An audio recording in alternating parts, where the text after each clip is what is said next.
I've been to a lot of places overseas. What about underseas? Also no. Oh no! It's especially if they sing. No, absolutely not. I've Atlantis is. I'd be happy to go there. I'd visit Atlantis, but not in a submarine or A pod. yeah. No, and I don't. Yeah, I mean, realistically, if they were actually singing underwater, it would probably sound like. it'd be horrifying. Either that or like, or the and there's only one person in this group that would understand this. Blub, blub. Yep. I mean, Derek would definitely know. yeah, definitely. Okay, noted. All right, well, we're back. We're live. I guess we're talking about speaking underwater. Singing about travel. underwater. We're talking Well- about Yeah, traveling. singing underwater We're talking about traveling with Buttman. No. with Buttman. Yeah, Shelly wants to take us on a trip where she fights crime as her alter ego, Buttman. Buttman and Buttman. Dingleberry. No. That's Derek. Okay. Save us, Jerome, please. Save us from ourselves. Wow. Save me, please. He doesn't want to wear the Cut tights me, again. cut me off because I don't want to be hanging around that one. But Okay. As the I British take no might say, responsibility. as the British might say, the giggleberries. So, all right. Well, so we have a recap to have happen, so we can get into game. Before we do that, we have got karma to roll. I don't believe we have Karma. any birthdays for August from anybody here. Augusto.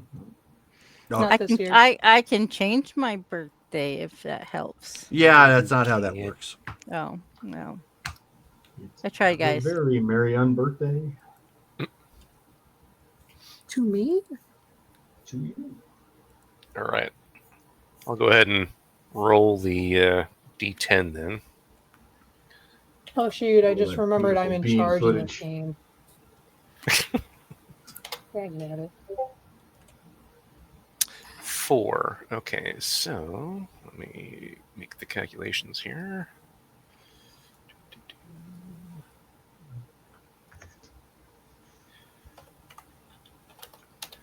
Okay, so we earned 1,400 karma then. And refill the group available. And then we add that to what we have. All right, so now our group bank is up to 6,125. Very nice. Cool. And whose turn is it? It is Brittany's turn. Oh yeah, that's my turn. The I need to privileges of figure being out- the leader. What is? Sorry, what's our bank up to? 6,125. Okay. All right, I'll make a note. Okay. So last person who did notes is Matt, I believe. Yes.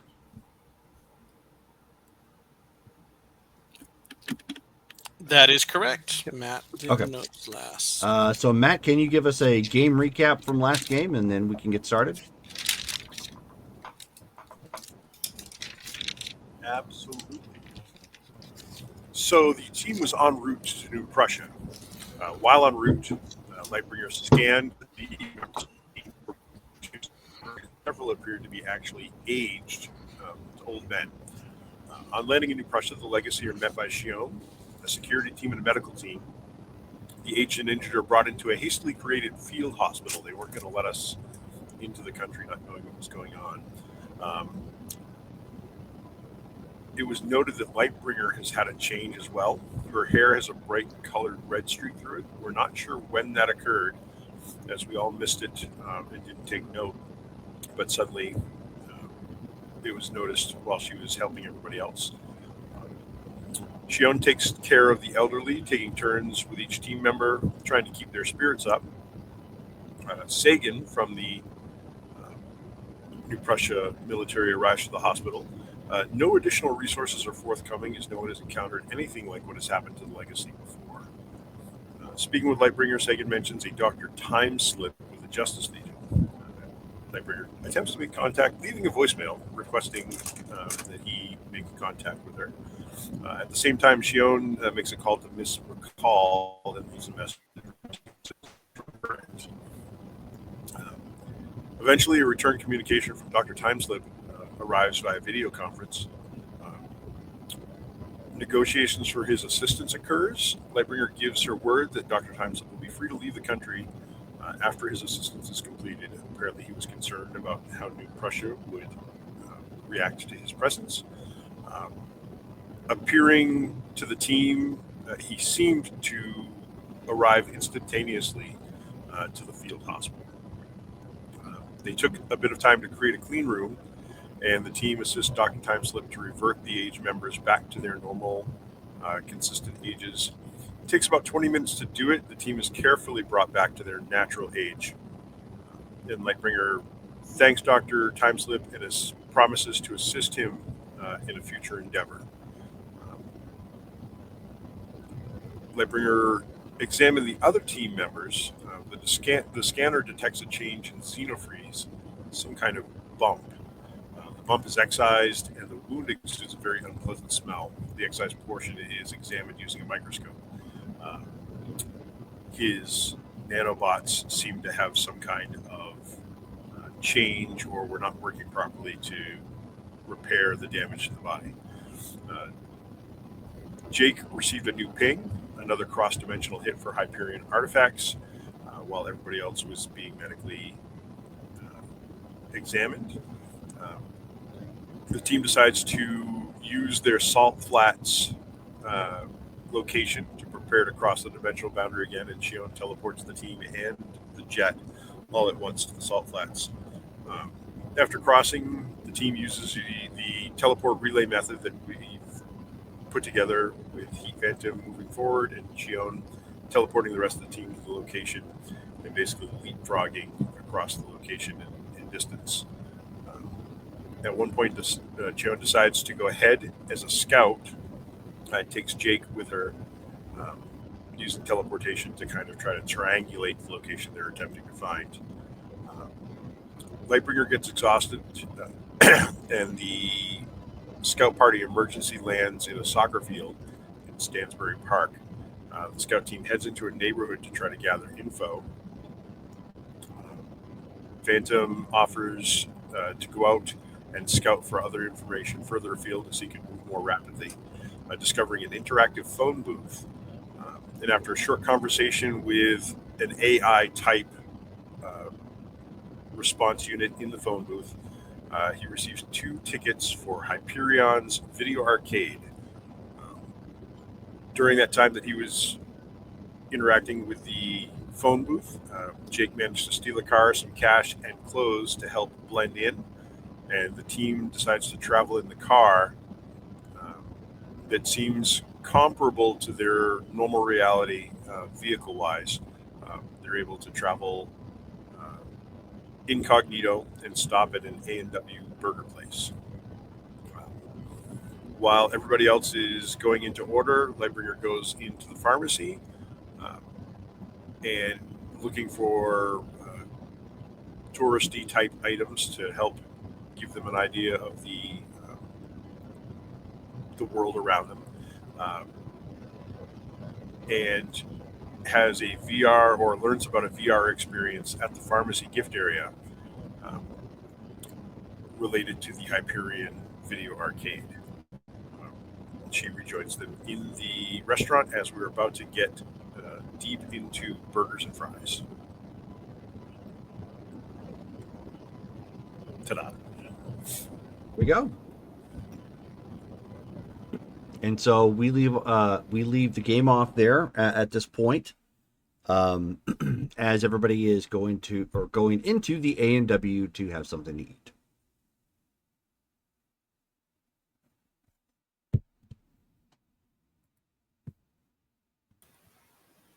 Don't everybody speak at once.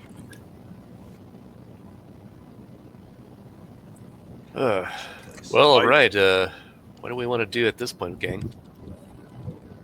Well, I am very much looking forward to seeing how this world makes a hamburger.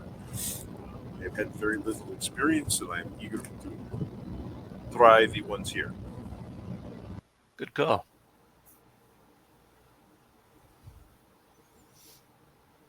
Does anybody need a reroll?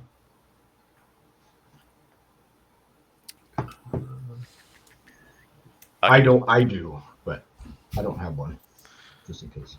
But I can give one. I don't have one either, but again, they very rarely actually assist me. I don't quite have enough points yet to give you one, Derek. I'm sorry. Oh, Ooh, reroll Josh, is redeemed. that for me? Yes. Oops. Yay! Thank you. I have So one Xenofreeze 34, not this one. Just saying. There's more of them? Yes. You know, interdimensional. You know. Oh, whatnot. God. I was going to say you had to ask. You've just run into like what, 4 of them now at this point.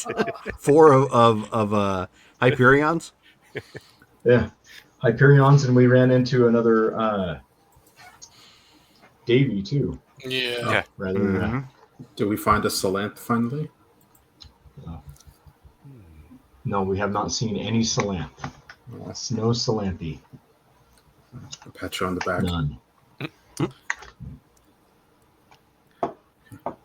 I think Red Arsenal's going to order the chicken tenders combo. Yeah. Play it safe. Okay. Well, Jake has obviously got money. He offered to buy. There we go. All right. Well, I will come back and give people their disguises and also open up the newspaper and see what I Oh. can see. I almost forgot. There you Jerome, actually, I have a question about I the. have an answer. Okay.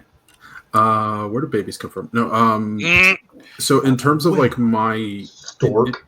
in terms of my suit, like, the clothes that I like, I can't make it turn into like whatever clothing I want, like when it's off, right? Or no? Correct. Okay. Wait, so is that correct? Like, I can do that or no? You cannot. Okay. Okay. Yeah. It will always take some form of visible like energy barrier that you can kind of change around, but it's Okay. still going to look like that. So if you tried to blend in using that, you would look like, why does that guy have like clothing that seems to be giving off energy? Is he hot? Like, Yeah. Yeah. I wasn't sure like how that mechanic of it was, if it Yeah. was kind of like Venom, where it's like Venom could like make somebody wear, oh, I'm wearing a suit suddenly, but it's still technically the suit. You know what I mean? yeah, not quite like that. You can Okay. kind of do that, but it will always look energy based. Mhm. So it Okay. will never look like, an actual suit or actual clothing or whatever have you. Okay. All right. Yeah. I just wanted to see like how much I could adapt it for Sure. disguises. Okay. Yeah. I'll order a burger and fries too. I'm starving. I don't know if I've eaten anything since becoming old, and I have my teeth back. Yes, you do. We gave you a bunch of pudding. Yeah, pudding doesn't count as food. Yeah. So, man, so- don't knock some, the pudding. It I was going good. to say somewhere deep down, Red Arsenal's like, lies! Tapioca is life. Did you at least have like butterscotch or flan? Oh, flan. Flan. There we Ooh, go. flan. Yeah. Did you guys give me flan? That's food. So as you guys are at this point in the A&W restaurant, you can see that they have, what's a good way to put this? So you can see that they have a, there's a television that's in here that plays for people. I know not everybody's seen this, but if anybody has seen any of the Clerks series of movies, the second one where they're at movies, they actually have like, a TV that plays in the back. It's the MacGuffin to help them get from point A to point B, or that was Jane and Silent Bob Strike Back. But anyways, so, movies has a television that just plays a family-friendly channel, whatever have you. Same kind of thing here. There's just a TV that if anybody wants to tune in and watch while they eat, it has family friendly, television going on, currently right now. The offering that's on television here at the A&W restaurant is the equivalent to, it's not cheesy, mind you. There's a Western on right now, but it's not like the spaghetti Westerns that Clint Eastwood might make. It's a little bit closer to Dangerous Roy Rogers, right? So high morals, good, like clean words or whatnot, but the tension's ratcheted up a little bit, for adult audiences. But it's still kind of like, oh, huh, okay. So that's currently playing in the background. When we've been traveling around, have we seen or heard of any like other costumed superheroes or like No. superpowered beings? No? Good question. No, you haven't seen or heard anything like that. Okay. So then, with some of us looking like what we do any of us get like weird looks as we're walking throughout the A&W? Like we do have like kind of extra clothing on and stuff, but does it seem like we're blending in enough?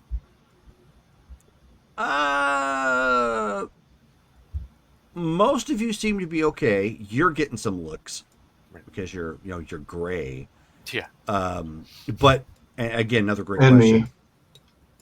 True. But people aren't saying anything. Okay. Because you're getting the idea based on the vibes that you see around that would be an impolite question, and no one wants to be impolite. Okay. Oh, I'm gonna turn everybody, guys. Are we in like a Leave It to Beaver universe? Leave it to what? Oh, I saw it a few times when I was in the military. It's like a sitcom where everybody's nice to everybody. It's like a What does that have to idealistic do with beavers? 1950s. No, the kid's name is Theodore, and so they call him Beaver. It's just I never understood that either. he got into trouble. I thought it was because he had buck teeth, but no, it's because the Theodore nickname. But yeah, but is that the kind of world this is? People being nice to each other is strange to you? Yes. Well, the last two worlds or realities we were in weren't the kindest. So Yeah. this one is, it's okay if we're kind of like on guard. Like it would make sense, Yeah, I'm just trying to see what the theme of this one is. Like, what is the prevailing? Because Jerome, you're saying on this Western, like, is there any violence like on it? Like, do you see like There's action. Mm-hmm. Okay, well, but like, are we seeing like if somebody is like kind of like shot with like a like does it seem... Actually, great question. You see the G.I. Joe effect. Okay, so there's shots, but nobody's actually getting hit. Correct. Okay. And red lasers indicate the bad guys, and the blue lasers are the good The guys. good guys, of course, right? Okay. And this is a Western. Where they're Yes. firing lasers. Okay. Mhm. Yeah. So yeah, we might be in the God, what is it called? The Comics Code Authority world. Well, you know what? I'll take this one rather than the other ones, like the Red Arsenal's point. It's kind of nice break. It might be deceptive. Yeah. You know, The food's good, or the food's better than the last place. It does strike me did as we a eat bit food at the odd last place? that therapy, like de-stressing, was considered going to a video arcade.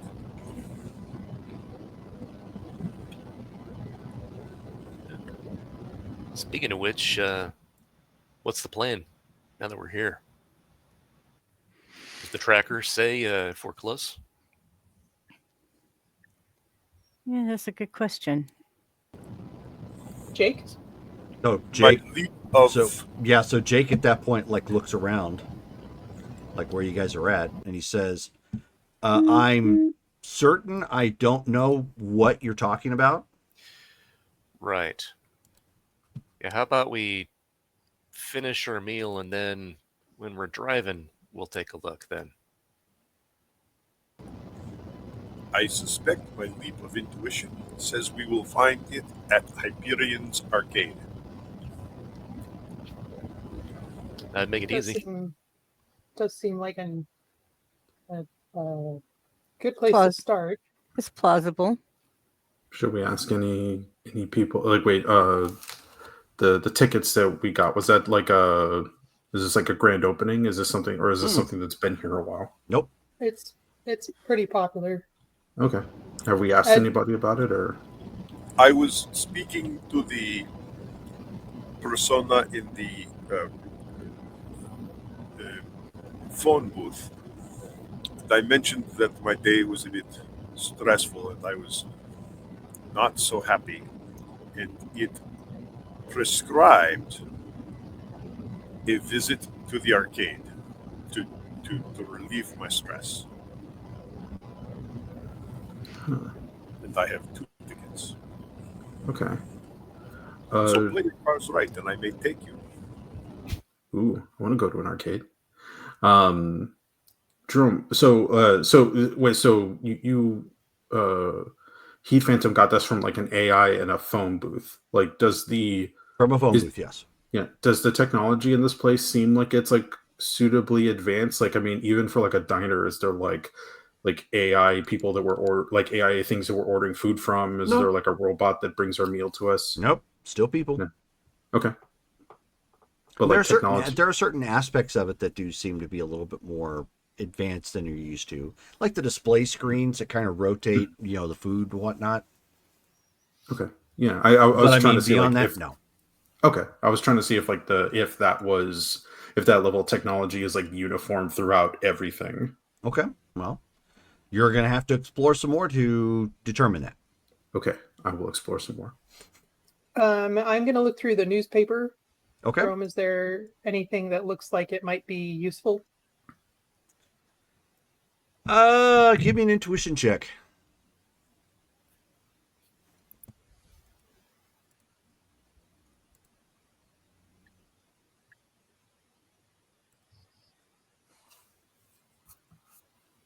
Oh, just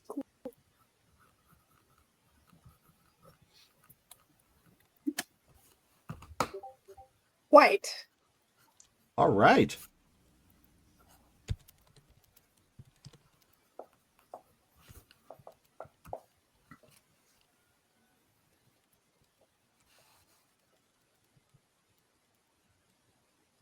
So as far as you can tell, as you're kind of just bouncing back and forth between it, the only thing you really note is this is not newspaper grade paper. You know how newspapers usually have that cheap kind of gritty, print and whatnot. Yeah. So whatever they did, the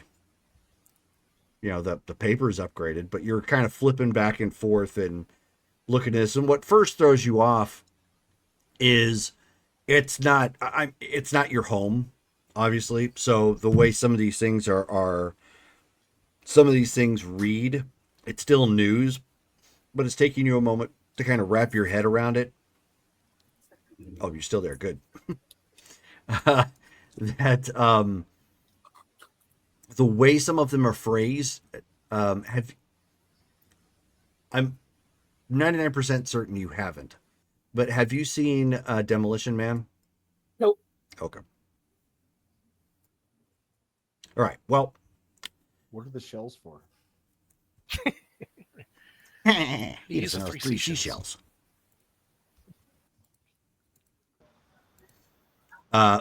So, yeah. The way it's formatted, as far as the the phrasing and context, seems a little bit off. So, you're not seeing anything that jumps out at your mind or jumps out to you as of this point. Okay. I will put it on the table in Sure. case anyone wants to check it out. Okay. And I'll say nothing is really standing out to me from the newspaper, but maybe one of you will see something interesting. Ooh, let me try. Okay. Did you want to try Heat Phantom? Yes, I believe I have something that would be worthwhile to check on. Okay, I'll leave it to you then. Very good. Heat Phantom will start reading the newspaper, and he's scanning for mentions of Hyperion. If he's big enough to have his own arcade that the system sends people to, then if anything bad happened to him, that might show up in the news. Like Okay. if he imploded and his clothes went flying everywhere. Okay. Hold on one second. Hate it when that happens. I know that sucks. And every time it shows up in the newspaper. I don't know what the deal is. That's how famous he is. Okay, so as you give me an intuition check as you're scanning through the paper. Scan.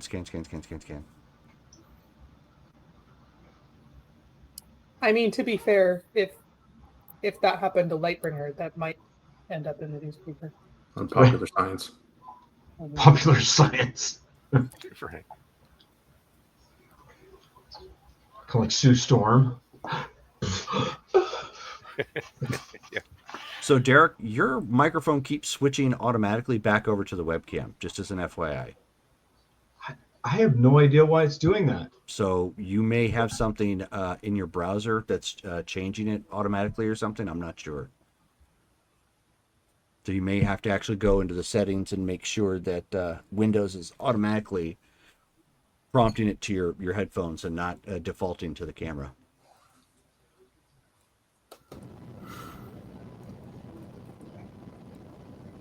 I got a yellow feed. Okay, so Matt, as getting ready to say Hyperion, as Heat Phantom is scanning through the articles, he finds something under civic culture and entertainment, and the caption reads: "Hyperion's Reach season pass sales skyrocket after tearful after tearful level 12 patch." And the comment, behind it says, players have called the new "What If Your Mom Was Also a Space Pirate" quest line shockingly emotional. Devs say the patch was meant to test emotional feedback loops, not make everyone cry. Johnny Quantum was actually issued a statement for this article. It says, "My feelings are real and I am not sorry."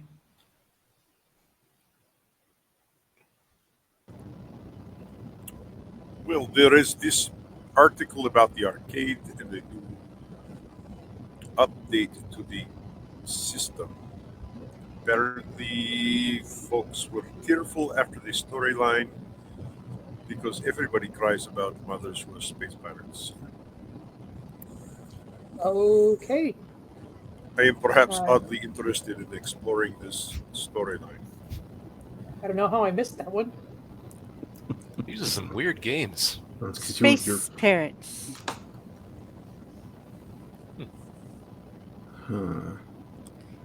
And you got a yellow result, right, Heat Phantom? Yes, I did. Okay. So in the classified section, you see the following. Missing Synthcat responds to booter. Glows when hungry. Do not reset. It will erase personality matrix. Help wanted. Arcade tech needed at Hyperion's Reach. Must be comfortable working under observation from dramatic AI. Used emotion modulator for sale. Only slightly burnt out. Ran romance vibes pack too hard. Buyer must confirm age 18 plus. And Lost and Found. Single shoe, size 18. Left behind at Boss Battle Prom event. May belong to a foam golem.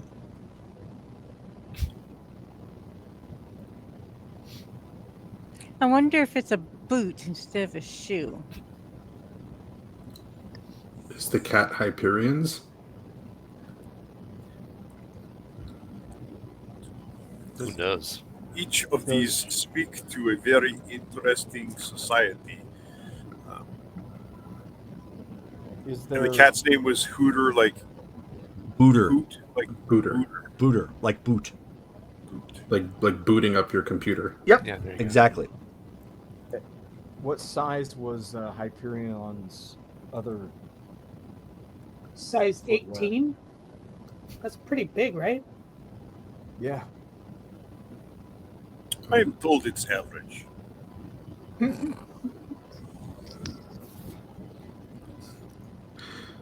That's why So he's a half popular. Giant, but is that what size his other one was? Did he have huge feet? You guys would know, based upon the boot that clocked shown back then. Yeah, it's not size 18.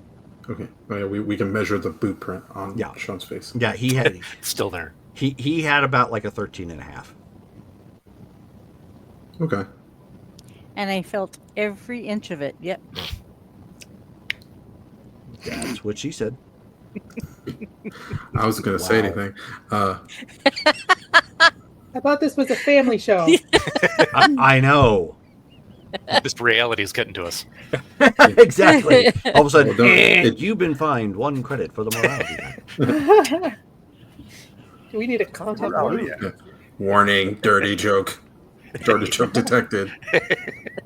Engaging spanking bot. Oh dear. Oh dear. It's worse because it's in public. There is perhaps a little tidbit in these classified ads. They are looking for a technician at the arcade. The technician would have access to different places. Well, if that's where we end up needing to go, that's a good angle. Yeah, we're going there anyways, aren't we?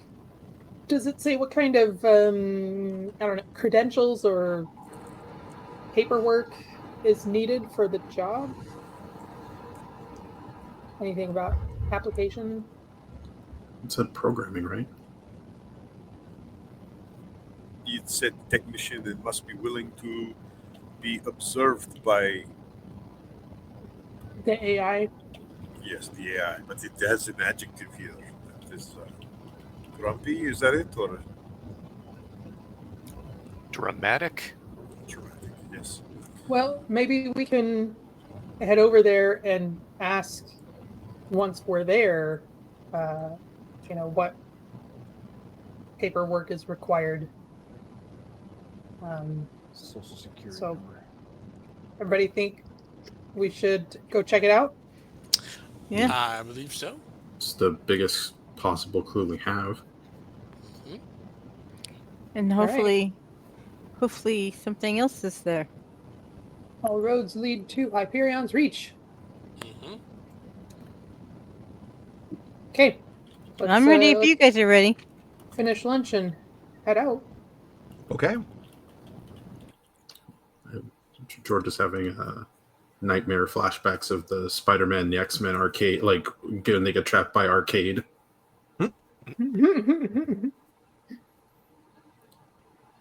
But yeah, let's go.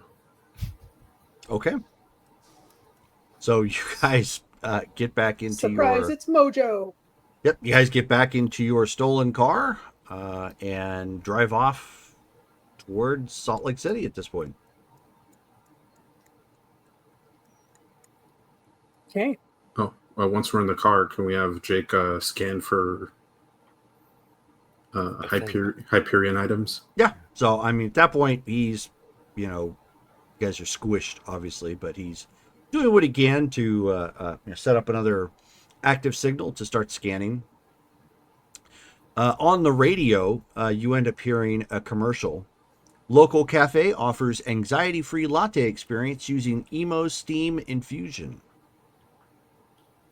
The Tranquil Bean Cafe has become the hottest morning spot thanks to their patented Mood Cloud system. Patrons choose from chill, focus, or bold aroma blends with infused microvapor stimulants. Mm. Health regulators are still considering labeling Mood Cloud a food grade technology. Is this the Xanax dimension? Like, what is happening? Yeah. Well, didn't you kind of notice that the people were kind of chilled? I mean, I figured they were just leaving us alone, but now I'm.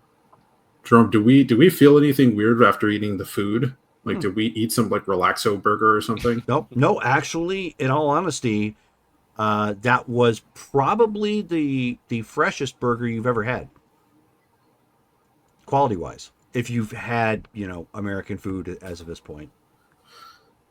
Okay, but it tasted like beef. Yeah. Okay, I'm sorry, Jerome. You're making me very suspicious of this world.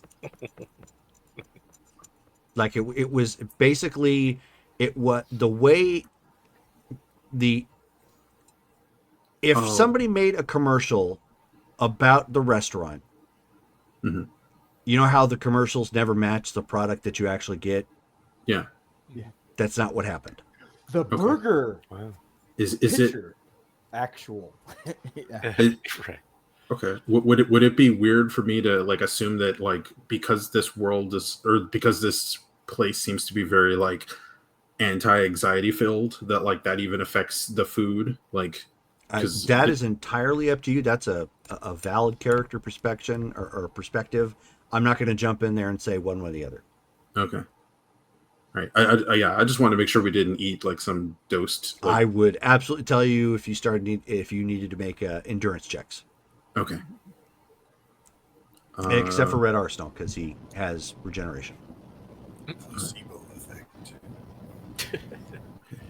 You're feeling calm. Yeah, we should probably be careful about what we eat in this place, guys. If they're so like into like kind of like mood or like anxiety stuff, maybe we should be careful about what we ingest here. That's fair. So Jake's looking around. He's like, I mean, sure, but I don't know. Of all the places we've stopped at so far, this is actually the nicest. I mean, yeah, it's definitely better than the last place we went to. It's more just like I just don't want to eat something that like has stuff in it that I'm not expecting or I don't know how it's going to affect me. Okay, fair enough. Well, I was going to say let's get me a coffee, but I think I'll pass on this one.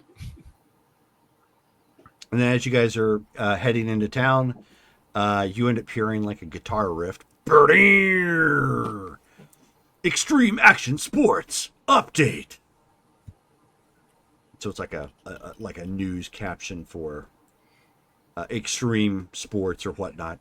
And the person who goes into it sounds like an authentic broadcaster, like you might call a game or something, who's just doing a radio spot at this point. And the commentary says, Parkour Grandpa sets record in physical gamification league. Las Vegas Sector 12. At age 82, retired data technician Grady Wash set a new national record in the Urban Vault simulation course, completing the run in under 6 minutes. And the quote here says, he dodged low poly dogs and scaled that fake billboard like a teenager, a fan said. An 82-year-old? Did I hear that right? Yep. Not Is bad. this actual parkour? Or is this like a video game? Because it says he's dodging like virtual dogs. I mean, it sounds like it's maybe some kind of a VR thing. Yeah, that's really big here, it looks like. Kind of strange how pervasive that stuff is. And then you hear them basically turn. In local news, local girl earns Truthful Heart medal for returning lost pet drone. Silicon Springs, 11-year-old Tasha Lynn returned a runaway canine model pet droid to its elderly owner after finding it tangled in a swing set. And then the quote that comes in, "It kept yipping and trying to play fetch with a soda can," she said. PlaySpan awarded her 50 Harmony points and a Truthful Heart medal. Harmony points. And then at the end of the news article, it says, "That is what community looks like," said Deputy Mayor Glazeski.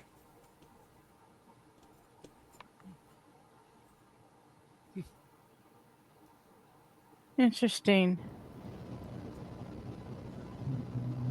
So have you guys seen any like real animals? I don't remember seeing any real animals. Are there like birds outside that we can see, or Yeah. Yeah. Yeah. In fact, as you guys like go driving by, which would be very common, in any neighborhood, like a couple dart off telephone poles as you pass by. There's like whoop, and kind of nope out. You see some pigeons, fly away closer to, more suburban areas. in this world, the pigeons really are robots. They're probably cameras and they're spying on everybody.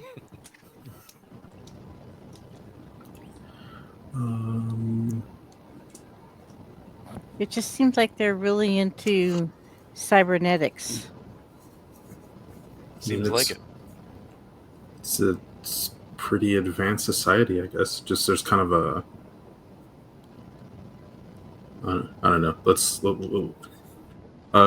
like Jerome, one thing, have we noted any sort of like, has there been any like news or anything like mentioning like any sort of actual crime or any conflict, or is it all just kind of like these nice highlights kind of thing?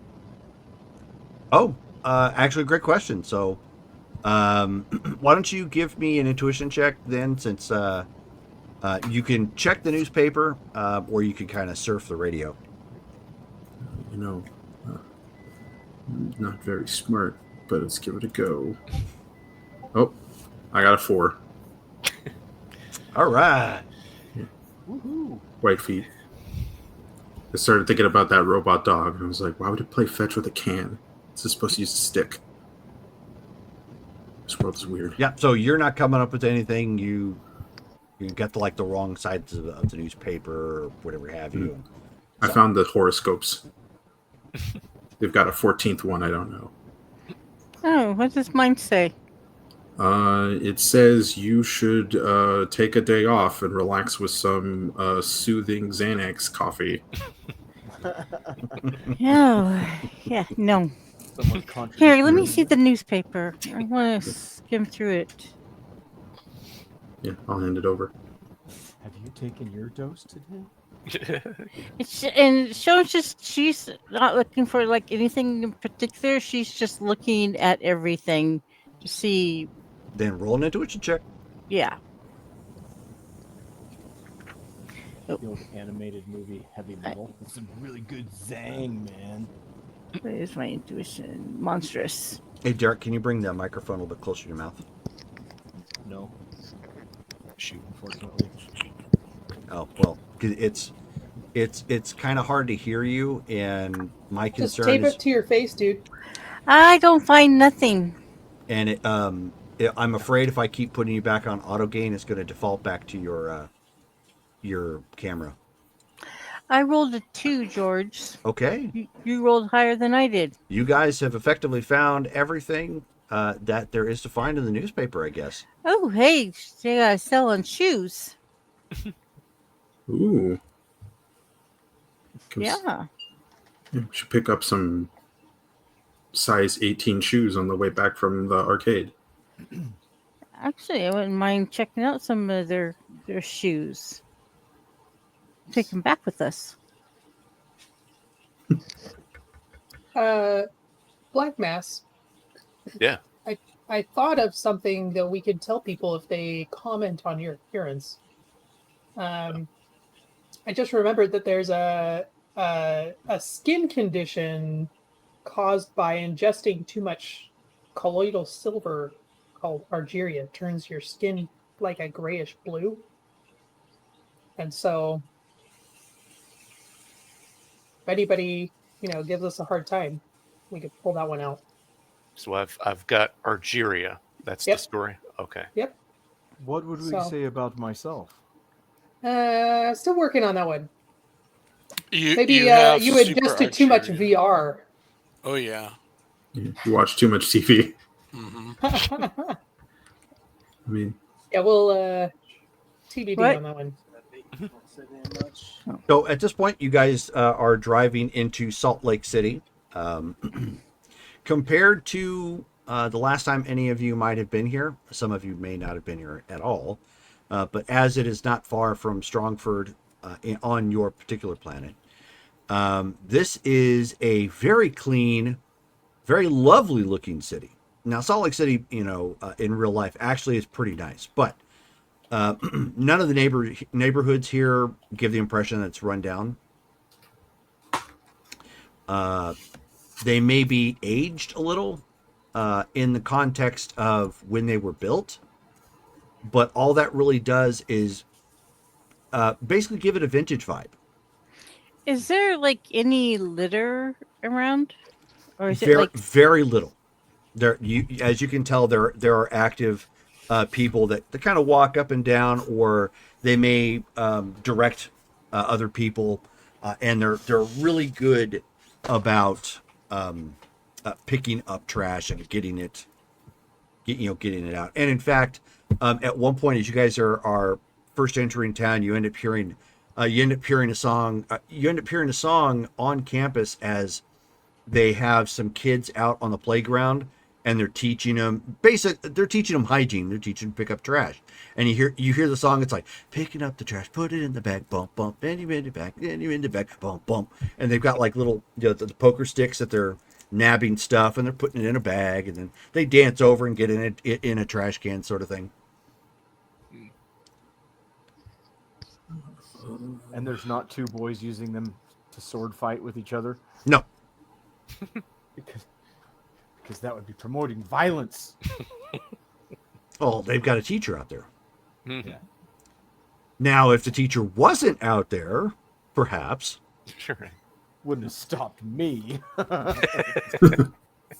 Oh, this is absolutely the Flanders dimension. hi diddly Well, ho. I newbies. was hoping to see if there's any mention of superheroes in this newspaper. I mean, yeah, I was looking to see if there was a mention of any sort of crime or any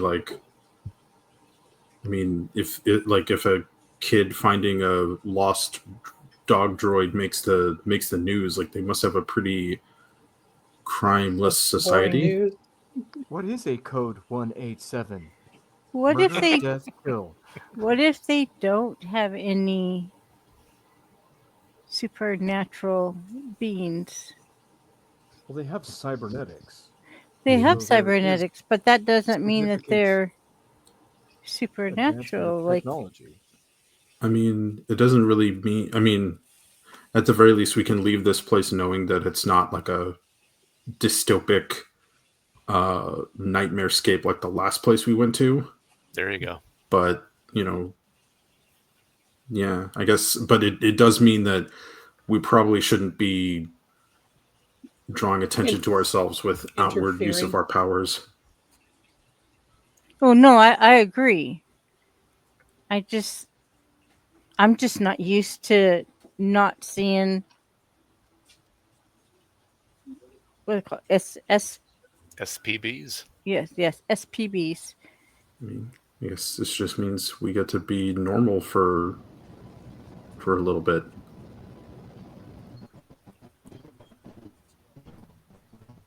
It seems the video games are the things we do.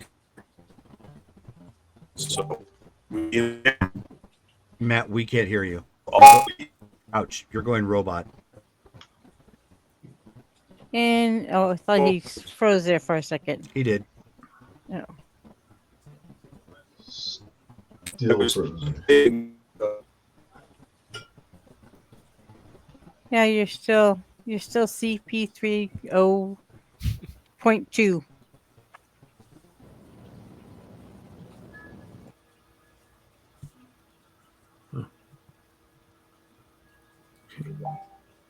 Yeah, I guess in this world it means I shouldn't pull out the ace of my sleeve of talk to plants.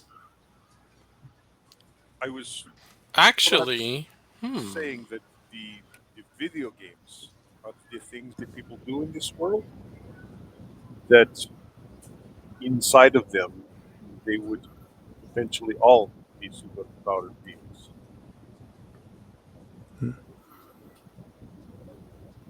Yeah. So yeah, if people are turning to this virtual reality stuff to let off their steam, like I said, it's led to and the calming teas and stuff seems like it's led to a pretty peaceful society, I guess.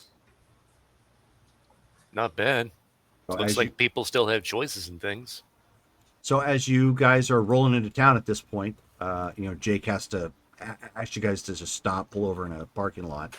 He's like, yeah, there's a lot of noise. I'm gonna have to try and filter this out, but it's somewhere in the city. Okay. Is there a plant nearby I could go and talk to, Jerome? I'm gonna test it. Sure, go ahead. Okay. Yeah, I'm just gonna kind of go looking around like I'm a tourist. Okay. It's like, oh, look at this. Hey, plant. Can you hear me? Okay. Well, why don't you give me a psyche check? Uh-oh. Oh, that's actually not bad.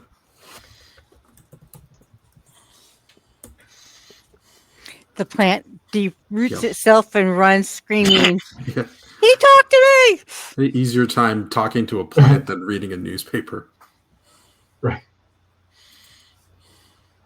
Yellow feet.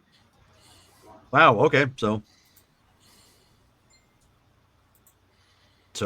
you get the impression, it's like you're reaching out and you're speaking. At this point, it's like a nearby tree.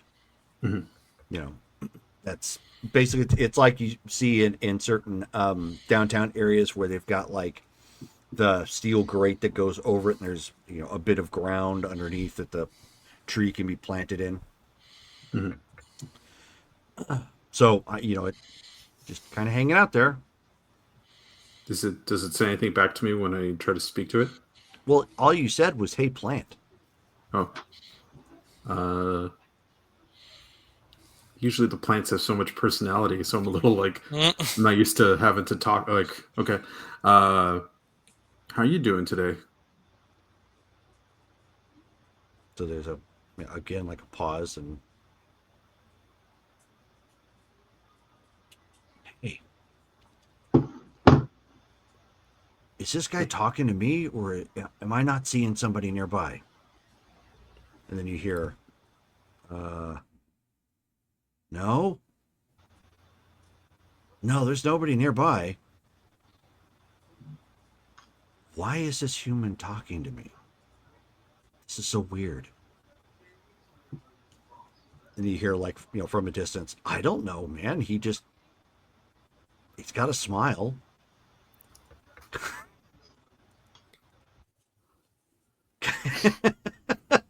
How you doing? Tree. He's Bush. definitely a herbivore. He's like, Run away. I know, run away. Okay. So he's like, does he have a dog? No, I don't see a dog. And he's Okay, like, this- oh, wait, it's not one of those homeless people, are they? Oh no, shoo him away, He's gonna pee on me. Okay, I'm just gonna walk away because I don't want to know how a tree is gonna shoo me away. Yeah, neither tree seems to move. They Okay. and you can hear them like talking back, and that's actually what the conversation comes up as. It's like, well, what am I gonna do? Move with the wind? Okay, I'm gonna walk back to the group. Okay. Well, the trees are really, of all the trees I've spoken to, they have the most normal reaction, which is just surprise. But at least they're real trees. I was wondering if this was like, if even the trees were robots or something. Hmm. I gotta say, man, I'm a magical dude, and what you just did is a weird way of determining if trees are real. Mm-hmm. Mm-hmm. I mean, normally you just like touch the Touch tree 'em. to see if it's real or something. I'm just saying. I mean, they make fake plants and stuff that could be hard to tell.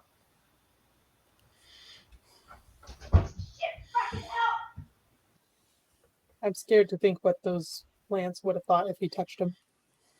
Yeah, they were worried I was going to pee on them. They thought I was homeless. Hmm. So they have homeless people here? I was just gonna say that they have Hmm. homeless people. Okay, so maybe not everything is Where- perfect in paradise. Where are they? Mm-hmm. The nomadic lifestyle is a choice many people make for personal reasons that are not financially related. Related? So, Yeah. Suppose that's true. Yeah, I'm just used to the plants having more personality, like where we're from.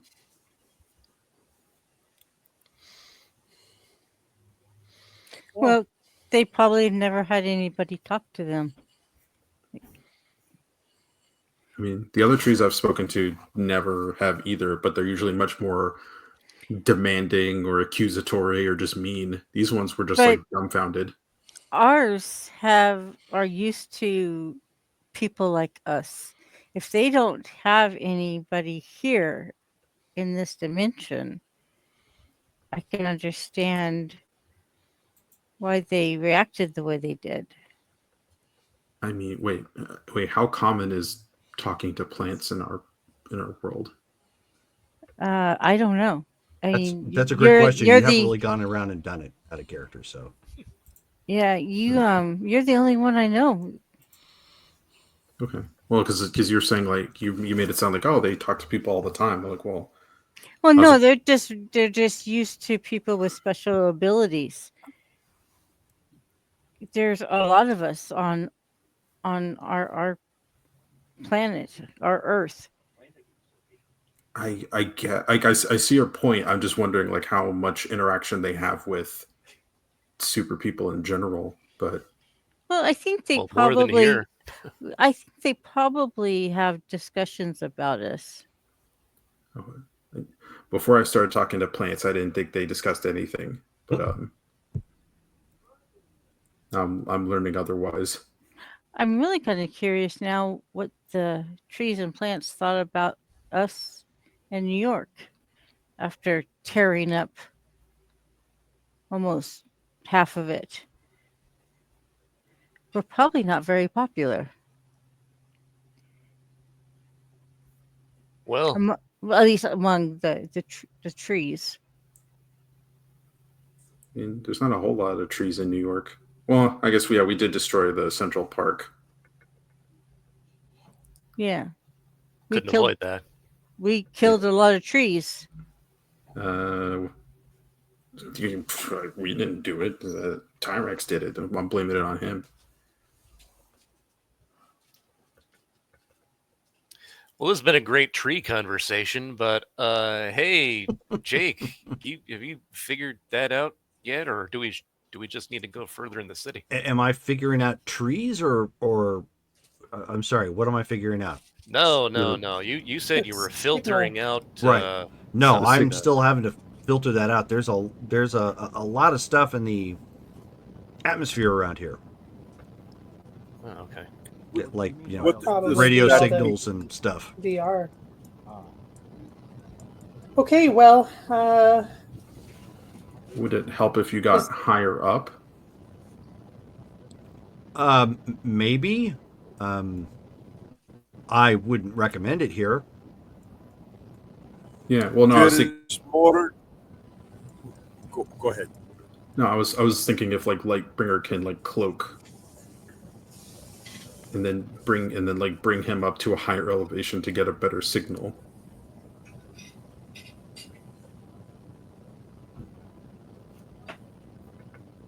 Well, I mean, at that point, he says, okay, so that's a possibility, but we don't know exactly what we're dealing with here. If these guys happen to have, like, high tech that can see through her invisibility, we're going to stand out like a sore thumb quick. I didn't think about that. Okay. Well, if we're going to play it safe, then do we want to just go to that Hyperion arcade? And... I think that's what we should do. If we Yeah. got higher elevation, are there any mountains? I out of character, I haven't been to Salt Lake, so I don't know if there's like mountains like there are in Phoenix that you can kind of drive up towards the top of. Maybe Nope, he could totally get a- flat. Totally flat. Okay, never mind. Mountains like Phoenix. Well, like South Phoenix, you can kind of like drive up it. Salt Lake And is get a- surrounded by mountains. One might say nestled. Yes. Spooned. Your guys' mountains are foothills to us in the Cascades. When I first came to Phoenix and somebody was talking about North Mountain, I was like, what mountain? Yeah. I don't see a mountain. I moved here from Colorado, where my sense of direction was the mountains are on the west. That's how I know my way around. And I moved to Phoenix and I was like, Oh no. which way is north? I don't know. You didn't pull out your compass. I did not. Do you carry a compass? Right. I sure didn't. Doesn't every adventurer? But yeah, I guess we'll head to the arcade. So which of us is going to apply for the position? I mean, it's got to Well- be either you or Xenofreeze, right? You two are the techies. What was the position for again? It was for like a technician, right? Yeah. Yeah. Yeah. It mentioned AI, so my brain is thinking it's probably having to deal with like tuning their machines and such. Yeah. Well, who's the best one here with that type of technology? Not it. I mean, not me. Tech isn't my thing, but I can infer a lot from, other stuff. Sounds like you're the one if that's the plan we're going for. Okay. I will do my best. How about you, Ixion? You feeling all right? I feel fine.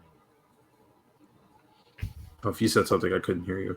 He said, I feel fine. Yeah, okay. That's part of the problem we're having is I'm having a difficult time getting Derek through audio-wise. We either wind up getting his, the whole room with his webcam when it defaults over, or the microphone he has right now, and I don't know why it's changed like this and why it's an issue. Did you try turning it off and on again? Did you unplug it? Oh, He's I gonna turn unplugged off it. and on again. We I have, offended him. like I said, I have no idea what's happening or what he's doing. I just recommended that he go in and push his volume all the way up. So at any rate, let's just go ahead and continue. Right. Hey, do we have a hard time finding it? Do we need like GPS or something? What, the arcade? No, of course Yeah. not. No, roads there lead are to the signs all over the place. It would be like rolling into town and looking for Disneyland. Okay. Wow. Okay. I mean, we may not even need to apply for a job. I mean, depending on where the item is, Right. like we may just have to just grab it and go, I guess. How big is this place? Is it as big as Disneyland or? Yeah, I was just asking not that. quite as big, but it's comparable. Okay. It's Wow. mostly a big building that's about 3 stories high, but there are clearly some outdoor sections where they have a couple themed rides that go with it. But obviously, the majority of this is specifically designed for the the VR experience. So the big building accommodates that. Nice. I was expecting a smaller, like, Me too. Flynn's arcade from Tron, kind of. Right. Okay. Okay. Well, I am Oh, sorry to oh, dash theme your park. expectations. No. It's because when I heard arcade, I was thinking of like, oh, a regular, like, now this place Like a is typical massive. arcade. Yep. Right. Yeah, like I'm like, oh, okay. I wasn't disappointed. I was just like, oh, It's a mall arcade. Yeah. okay. Huh. Jake, I have a question, Jake. You said that there is lots of signal, lots of interference. Is this because the signals are very close in similarity to the artifact Oh, we didn't cut it. Okay, that we are seeking? it's okay. I will. Shelly, you need to mute yourself. He says, no, it's general signals. It's the radio waves. It's everything that's in the air right now. I'm having a problem tracking that because of it. So there's just a lot of So technology. It is not that the signal of the thing that we are tracking is very close to the radio waves then. These signals.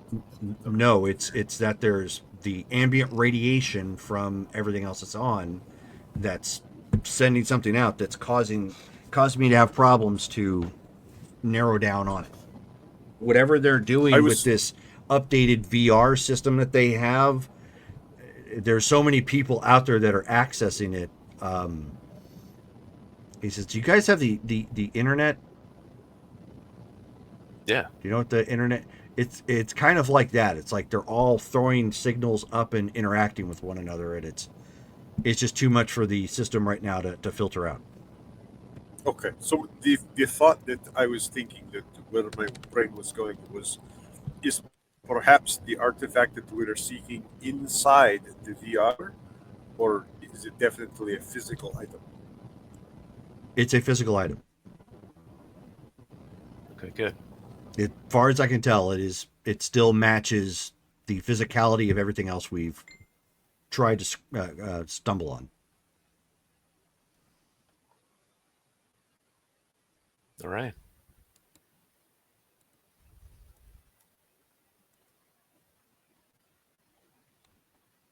Okay, well, why don't we have some of us go as attendees, and then I'll go in as the applicant, I suppose, and we'll stay connected. Actually, let me try and put the crown back together because I don't know if I got that back or not.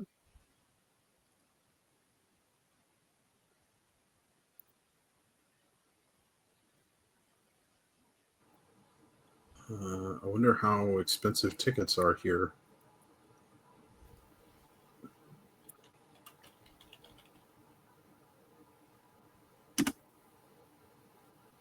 So Jake, that's a white food. Yep. So the Crown Network is still down. Jake says, after paying for everybody's food, I am all out of money. I could still find alternative methods to obtain cash if that is what we're looking for to get in and out. It doesn't seem to be too difficult. I mean, we could also just find some telephone booths and tell them we're sad. That seemed to net us some free tickets before. I mean, sure. I like that better than alternative methods. Jerome, is there a phone booth kind of similar to the one we saw Heat Phantom use? Yeah, they're set up every Okay. couple blocks. Hopefully, they will respond better than the trees did. Yeah. Okay. Well, yeah. Well, these ones are used to talking to people, but yeah, I'll step into one.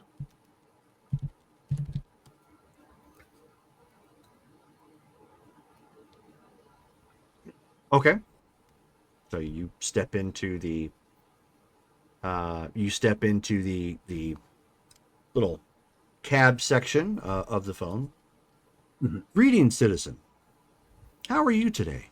Are you feeling well? I'm feeling a little under the weather. I think I could use a little bit of excitement. I see.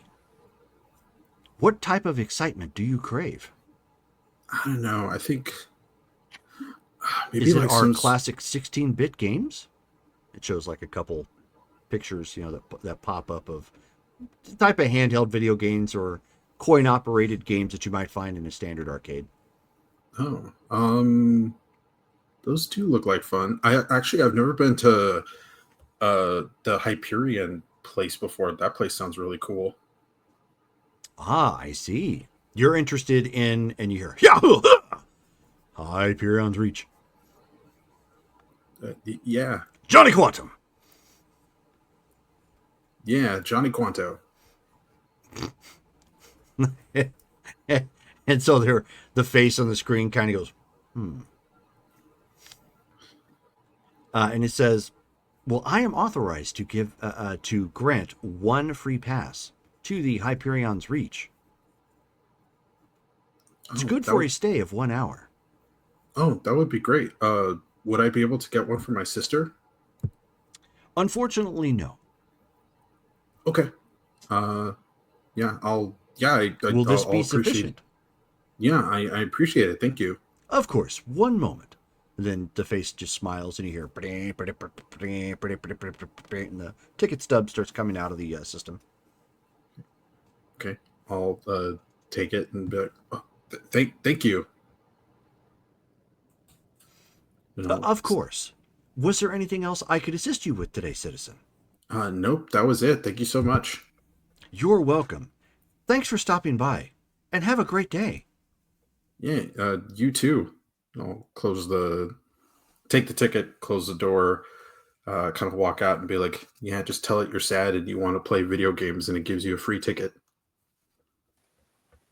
I could only get the one, though. This one was stingy. What if it has like a quota? Yeah. I mean, I guess we could find another booth.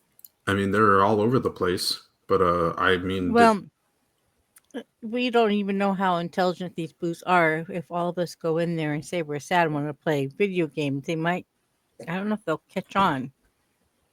I mean, sure, but I mean, if we all go to different ones, I suppose. But I mean, like, I don't know.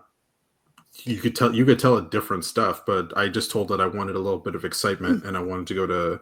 It gave me an offer of like different types of video games, but I chose the Hyperion one, or I asked for the Hyperion one, and it gave me a pass for an hour. It's giving you a sample. I mean, it's pretty standard, right?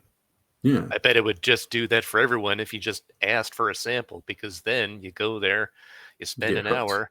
Oh, you want to be there more, and then you actually purchase the plan or whatever they got. Yeah, but this will at least get us in, so that way we don't have to, we don't have to get any felonies on our point card. Right. Heat Phantom, are your tickets also for an hour?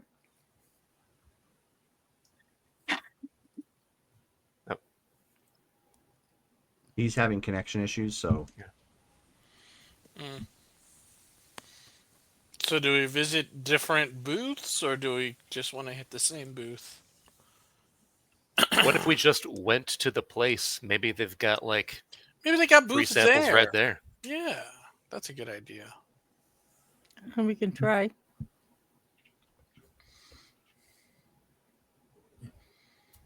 We'll just tell them that we are new to the city and we heard all about this wonderful place. There you go. Okay. Yeah, so yeah. I mean, you go there, the whole section around where Hyperion's Reach it happens to be is like a nice, like this is probably one of the nicest sections of Salt Lake City. It's flanked by some trees, but for the most part, it's got a lot of commercial bookends to this particular block, from eateries to ice cream shops to like a bookstore nearby. Like everybody's trying to capitalize being close to this particular facility.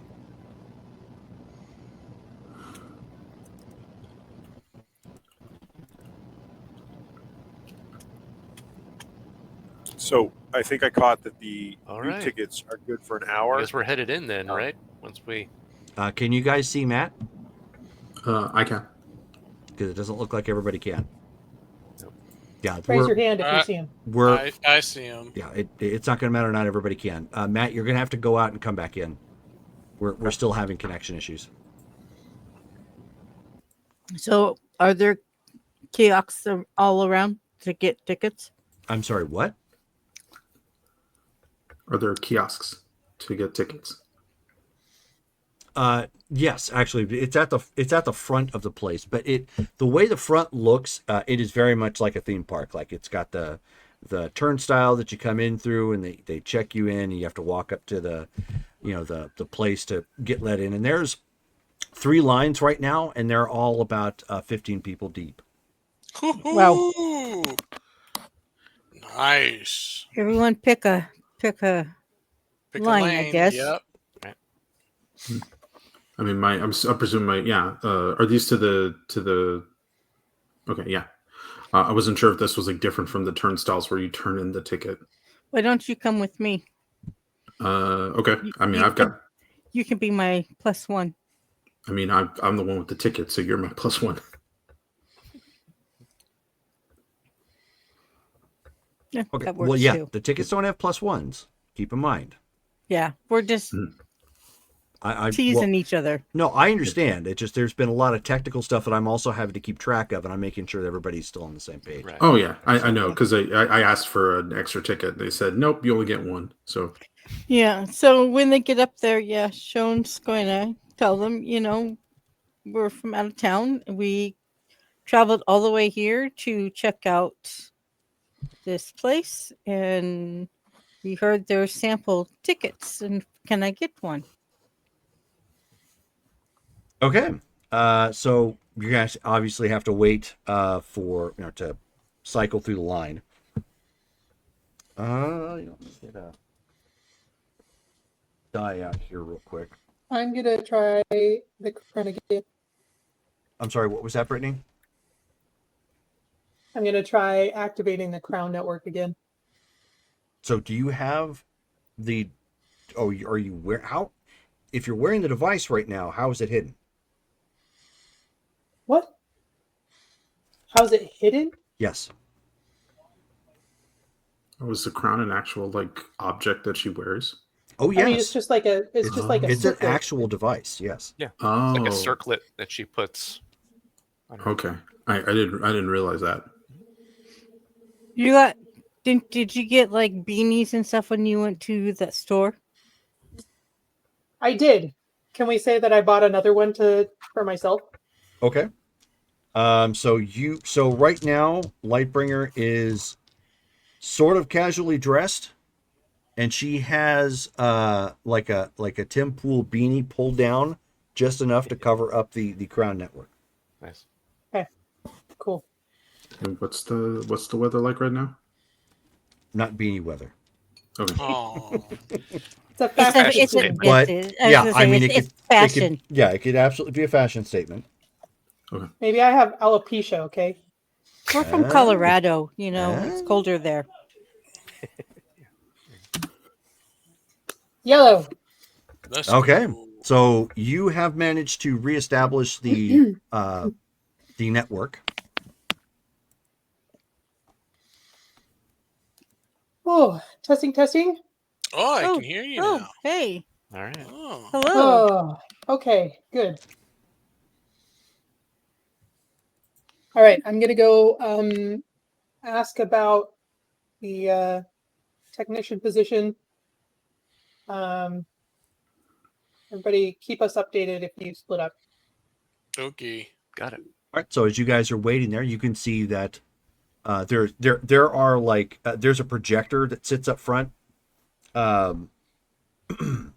that visualizes the Johnny Quantum character, and it interacts to help pass the time. It actually interacts with people in the line as they go, and so and it'll pick on people, as it spots, or it'll just randomly call out like, high five, sort of thing, and and he'll so I mean it's it's cute, it's entertaining, it keeps people, lively because it's not pre-generated. It's like actually interacting with them, and you'll see occasionally that it's kind of a side attraction. People will, as they're walking by, maybe they're too busy or they don't have the money to go in. They'll sit and watch, and it's basically a small free show that just interacts with the customers that's there. And then all of a sudden you see Johnny Quantum like materialize right next to Lightbringer. And he's like, well, hey there, Sunbeam. You light up the room so hard I had to check my quantum companion for sunburn settings. Oh, mama. Well, hello Johnny there. Bravo. Yeah, exactly. Hey, I heard that you're hiring right now. So it's like he starts to flex, doing like one of those numbers. He says, so you want to be on the team? Gonna need to get your digits there, little lady. Some of the fans are like giggling, beside her or in front of her. Is that part of the process, or are you just trying to, use that for personal use? What are you saying? That I would use it for ill-gotten gains? If you're into that sort of thing, the answer is yes.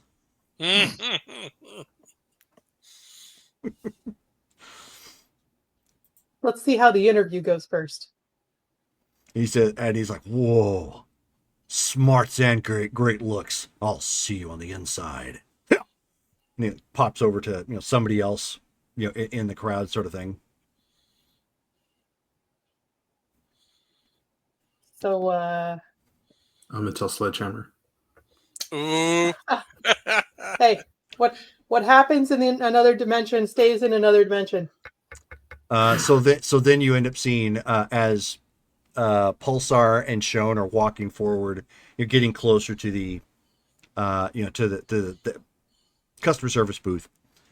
Johnny Quantum appears, right next to him, and like his face is really close to Shone's, and he says, "Whoa there, winter storm warning.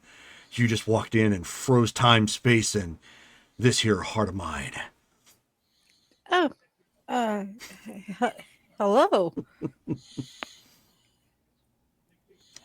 You've got lightning in your veins and ice in your stare, and I gotta say, girl, I never wanted to get zapped so bad.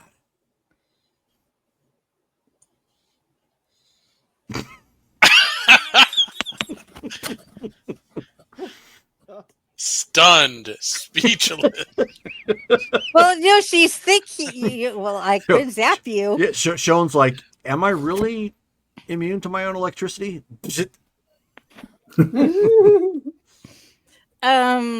Well, thank you.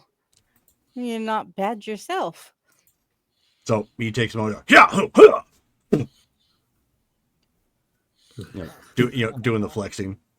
I came a long ways to see you.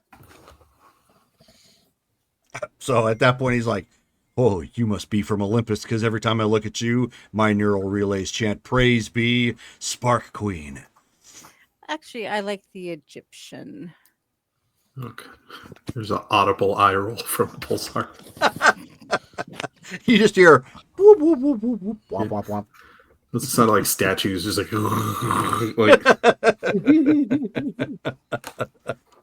And so at that point, he starts going on and interacting with more of the clientele coming in. Yeah, at one point, at one point there was a kid trying to push his way to the front, and you end up seeing Johnny Quantum come down. It's like, "Hey, you strong and handsome, strapping young man, why don't you go along?" And he pulls back, and he's got got like a football, and the kid's like, really? And he's like, "Go real long." And so he starts running, and then at that point, Johnny Quantum puts the ball down, and he starts talking to somebody else. The kid's like, "Oh, wow, that's mean." Well, he was trying to push his way forward, so yeah. So he's back in line where he belongs. Yep. So Lightbringer at this point, oh no, actually, when he comes back to the line, he's like, "You exited the line. You got to go to the back." The kid's like, "Aw." So Lightbringer, you end up getting up front first. Red Arsenal, are you in the line as well? or- I am also in the line. Okay. See if I can get That's what I thought. Yeah. A 1 hour pass. All right. Well, Lightbringer, you're up front, and the lady at customer service asks, are you looking for the 3-hour pass or the all-day pass, ma'am? Actually, I'm here inquiring about the technician position that I saw in the paper. I didn't know if there was like a special line for that. She says, well, that is, that's a technically a different line. You would have to, apply online and submit your resume. Oh, of Go through course. from there. I'm so sorry. There's nothing I can do from on site, is there? And so Johnny Quantum appears behind her, is looking at the customer service rep, and he's like, "Little lady, you need to say yes." Sort of thing. And she kind of looks at him, funny, but looks at him looks at the the imagery like she's experienced this before. They're aware of his antics and how he acts. And she says, "Well, are you listed under the ADA?" I am. Okay. So you're going to roll your popularity here to shift 0. Okay. Can I add some karma? Yes, please. Now let's see. Shift. I'd like to buy a vowel, please. Jerome, does Johnny Quanto, does he look like Hyperion if he was like a human, or is he just looks like a cartoon character? Actually, I posted an image of what he looks like in the Facebook chat. Oh, okay, I didn't see that. Is Johnny Bravo in a Legacy? Yeah, it's basically Johnny Bravo in Hyperion's costume. Yeah. It's actually pretty cool. Yeah. So we could spend 65, and that would ensure you get a green. Yeah, let's do it. You sure Got that's it. a lot? We've got it. Go Yeah. for it. Okay. You either spend it or lose it. Let's take a look. 102. Wow. Goodness.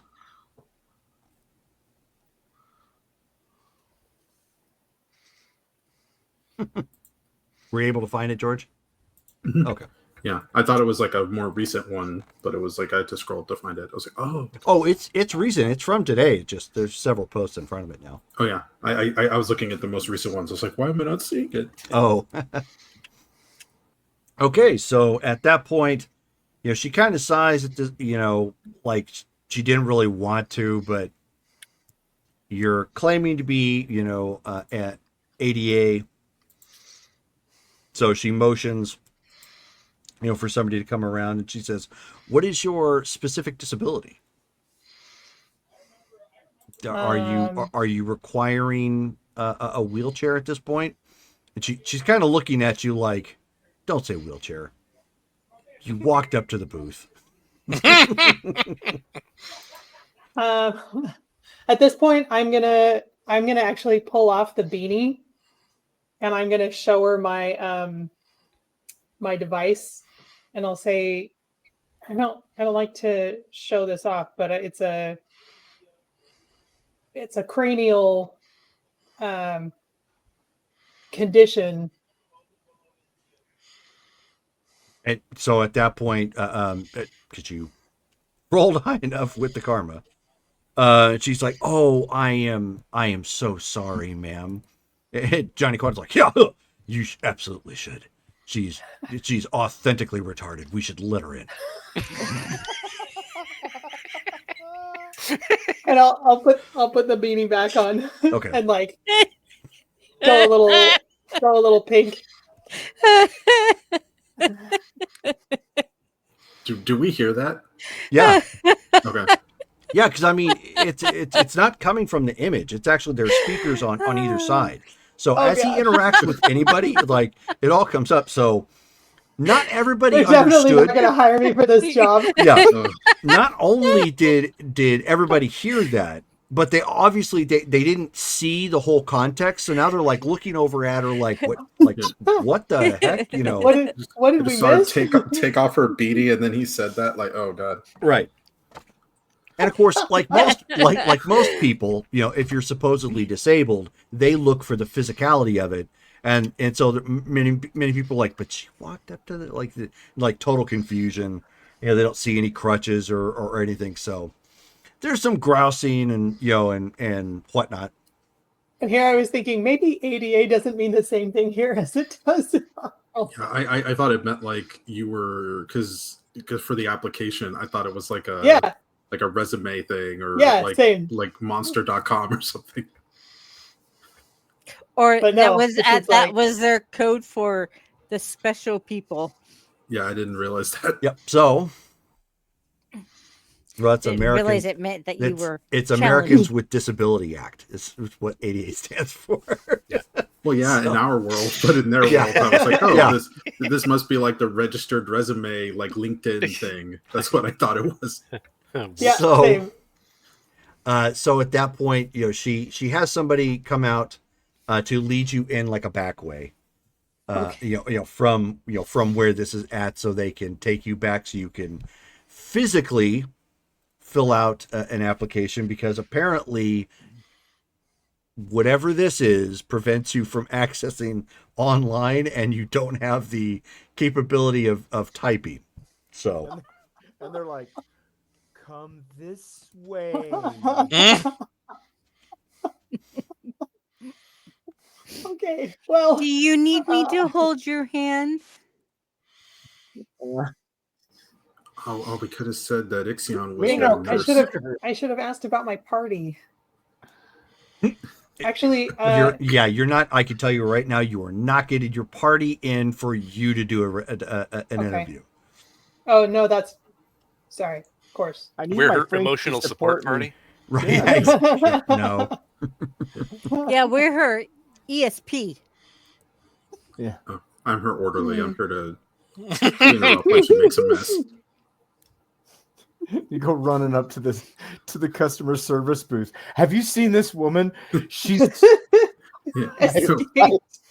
Wearing a beanie. She got out of the asylum. The Joker set her free. So as Lightbringer goes forward, a staff member bringing her on the inside. Johnny Quantum, blinks real quick and appears nearby her, and he says, "Whoa, Mama, you control radiation, and I control the vibe. What say we create a beautiful atomic imbalance together?" Saying about radiation? What's that? What are you saying about radiation? I had a drop off a little bit there for some reason. So what he ended up saying was, I know, I heard him. I am asking him.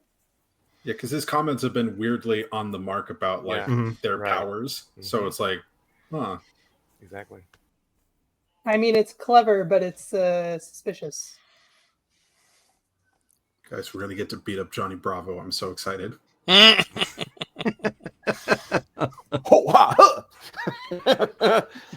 why would you You- be so excited to beat him up? He's a You nice owe guy. Elva so much money. You Lightning strike. traumatized me during my childhood. So you asked him what it was about the radiation. Is that Yes. understanding that correctly? Okay. Yeah, basically. Just being conversational. But Okay. So Also before he suspicious. pops away, because he's got to go back to entertaining the crowd, he just says, "There's just something." He's like, "There's just something purpley about you." Purpley? You are Yeah. really observant. Thank you very much. I've got an adoring public to go take a look at. Good luck on your interview there, Missy. Yeah. Thanks, Johnny.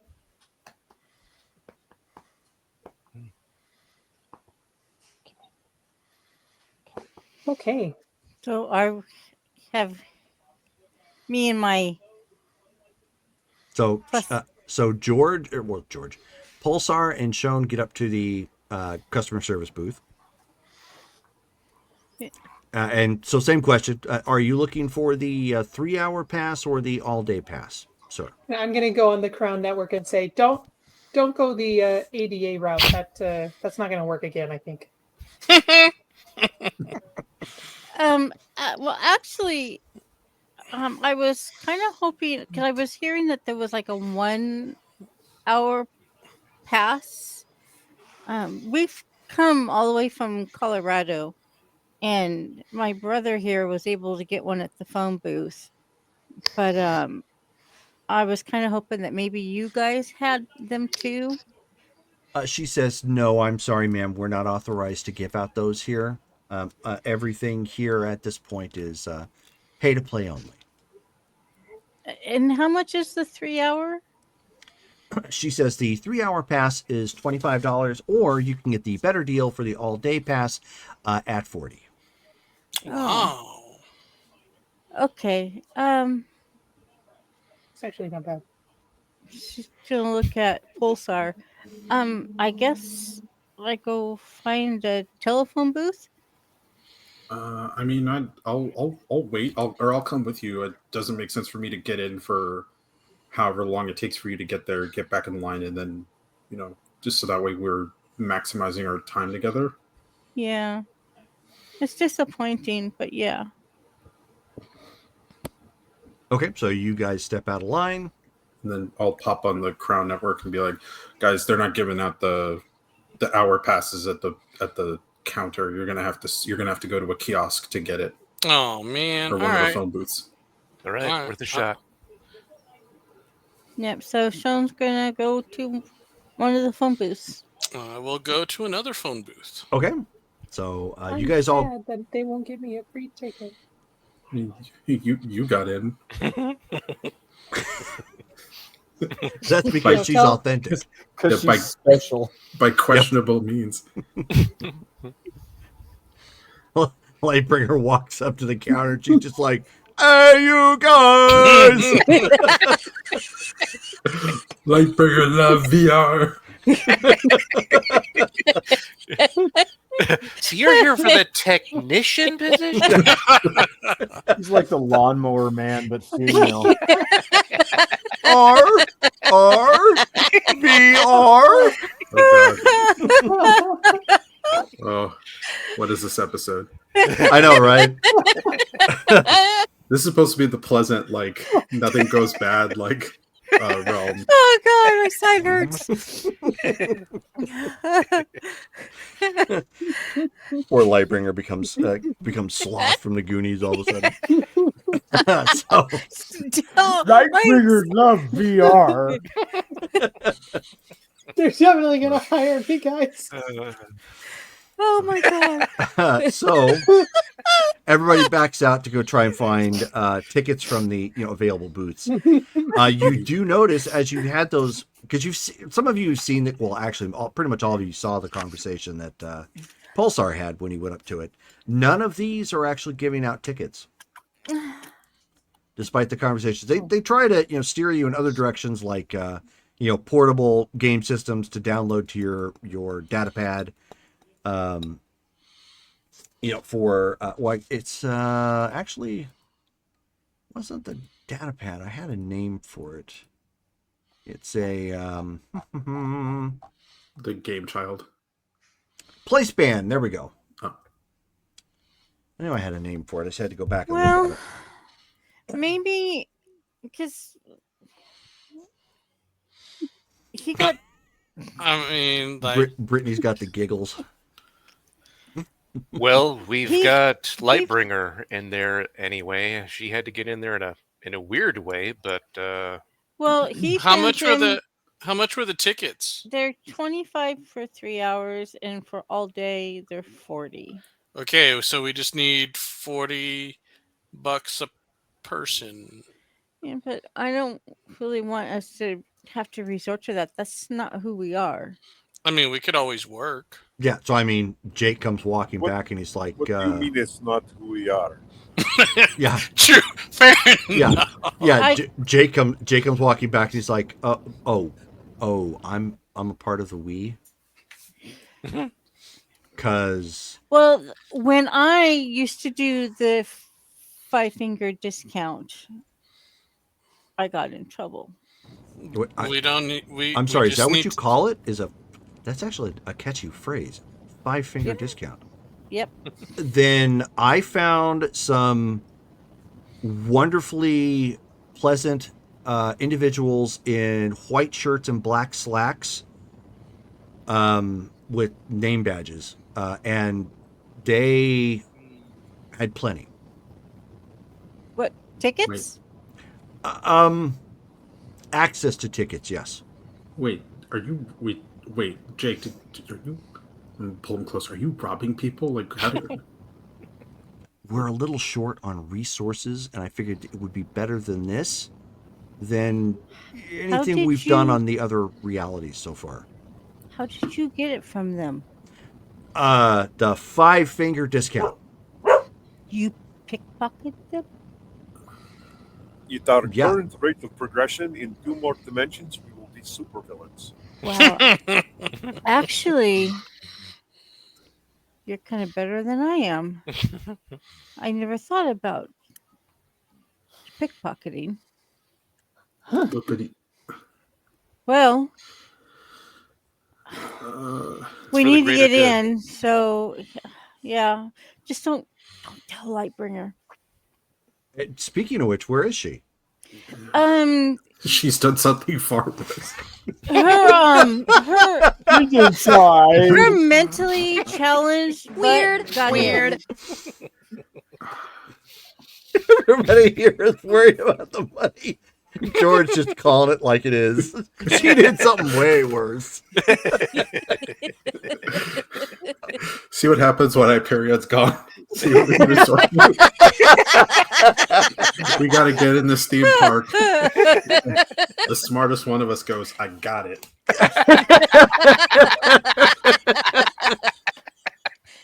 She goes in and pretends that she's mentally challenged. What a role model. Do you think they'll make that action figure of you when we get back to New Prussia? Oh my gosh. I'm sorry. For those of you who watched the episode, we're not really this mean. Yeah, it's not always like this. No, it's not. Always. Oh gosh. Sometimes I talk to plants.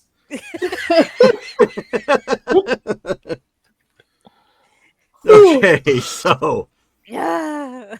he just shrugs and he says, "Okay, I mean, I've got the cash." Okay, let's do it. I guess we get back in line. God, that line took forever. Yeah. So you guys all so at this point, he just, instead of waiting, and handing it out, like, he just hands out 40 to everybody at this point. Nice. Who needs to get in, so that way when you guys get to the counter, you can just pay for it yourself, so it looks less suspicious, or group and coordinated. Yeah, if they ask us, well, I had to go to the ATM to get the money. Yeah, then totally fine. Well, Yeah. you guys already had that story. Like, you had walked up to the front, you figured it out, you walked away. So, yeah, it looked like you probably walked off to go get cash somewhere. So, Yeah. Lightbringer, when you come when you come walking back in, God, this is going to be a horrible scene. I am going to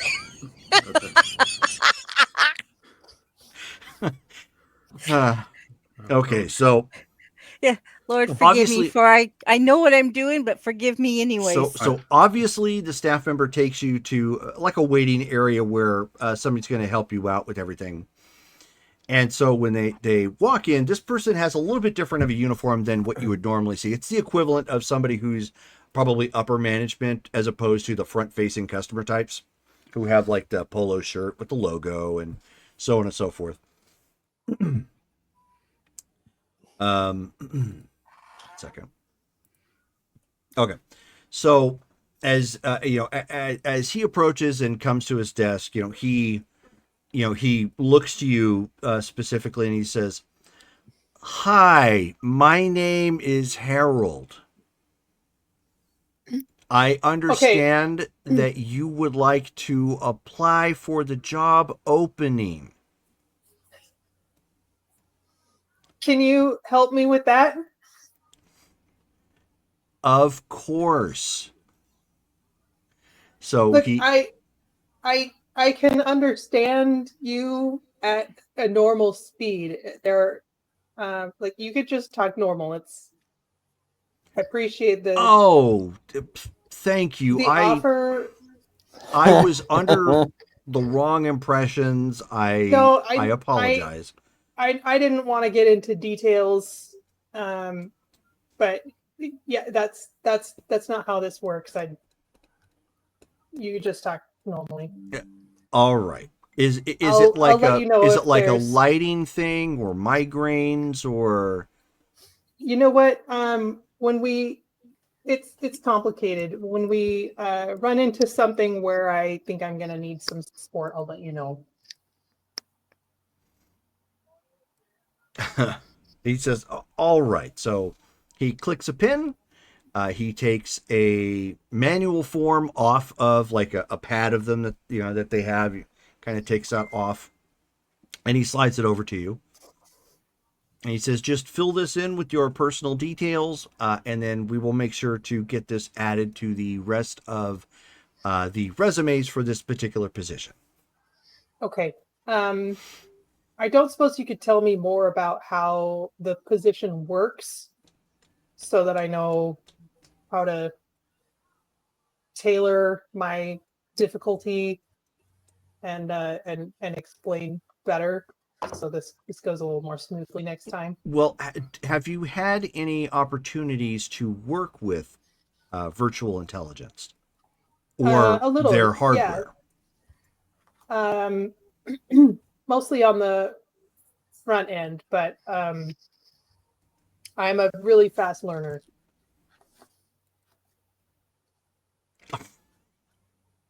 I need to stop looking at chat. Oh no.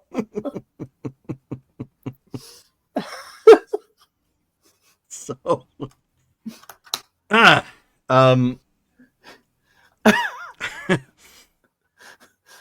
so he says, so he starts to explain basically what the role is there for is the virtual intelligence is aka Johnny Quantum is different than the setup that's here.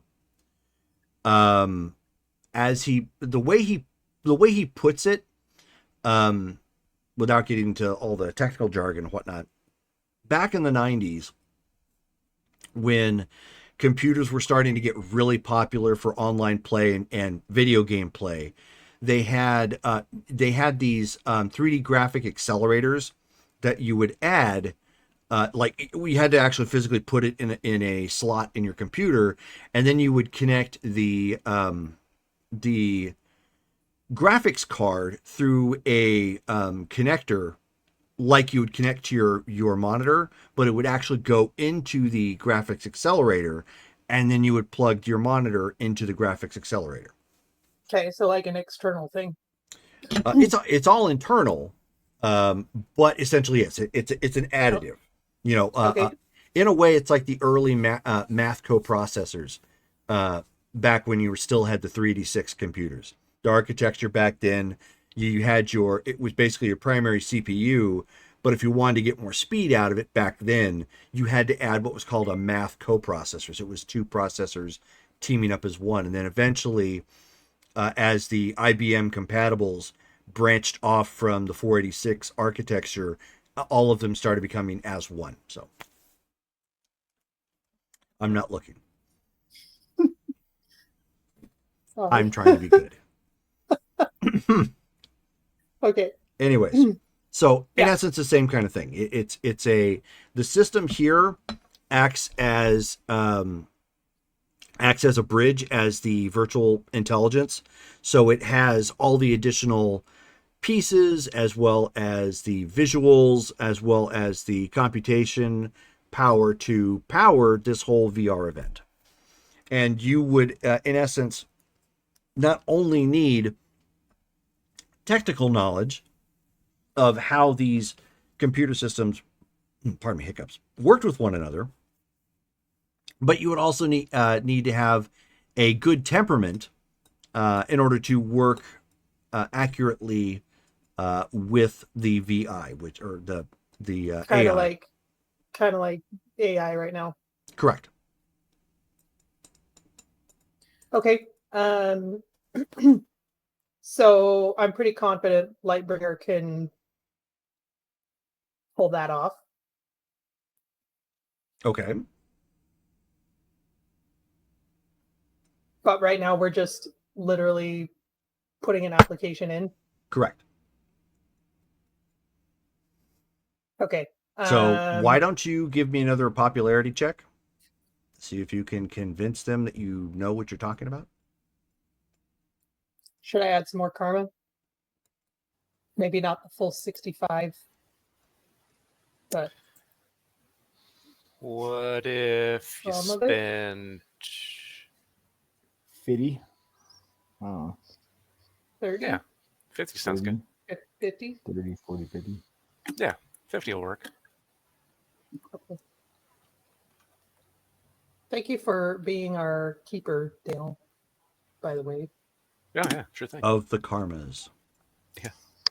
115. Wow. Okay. Good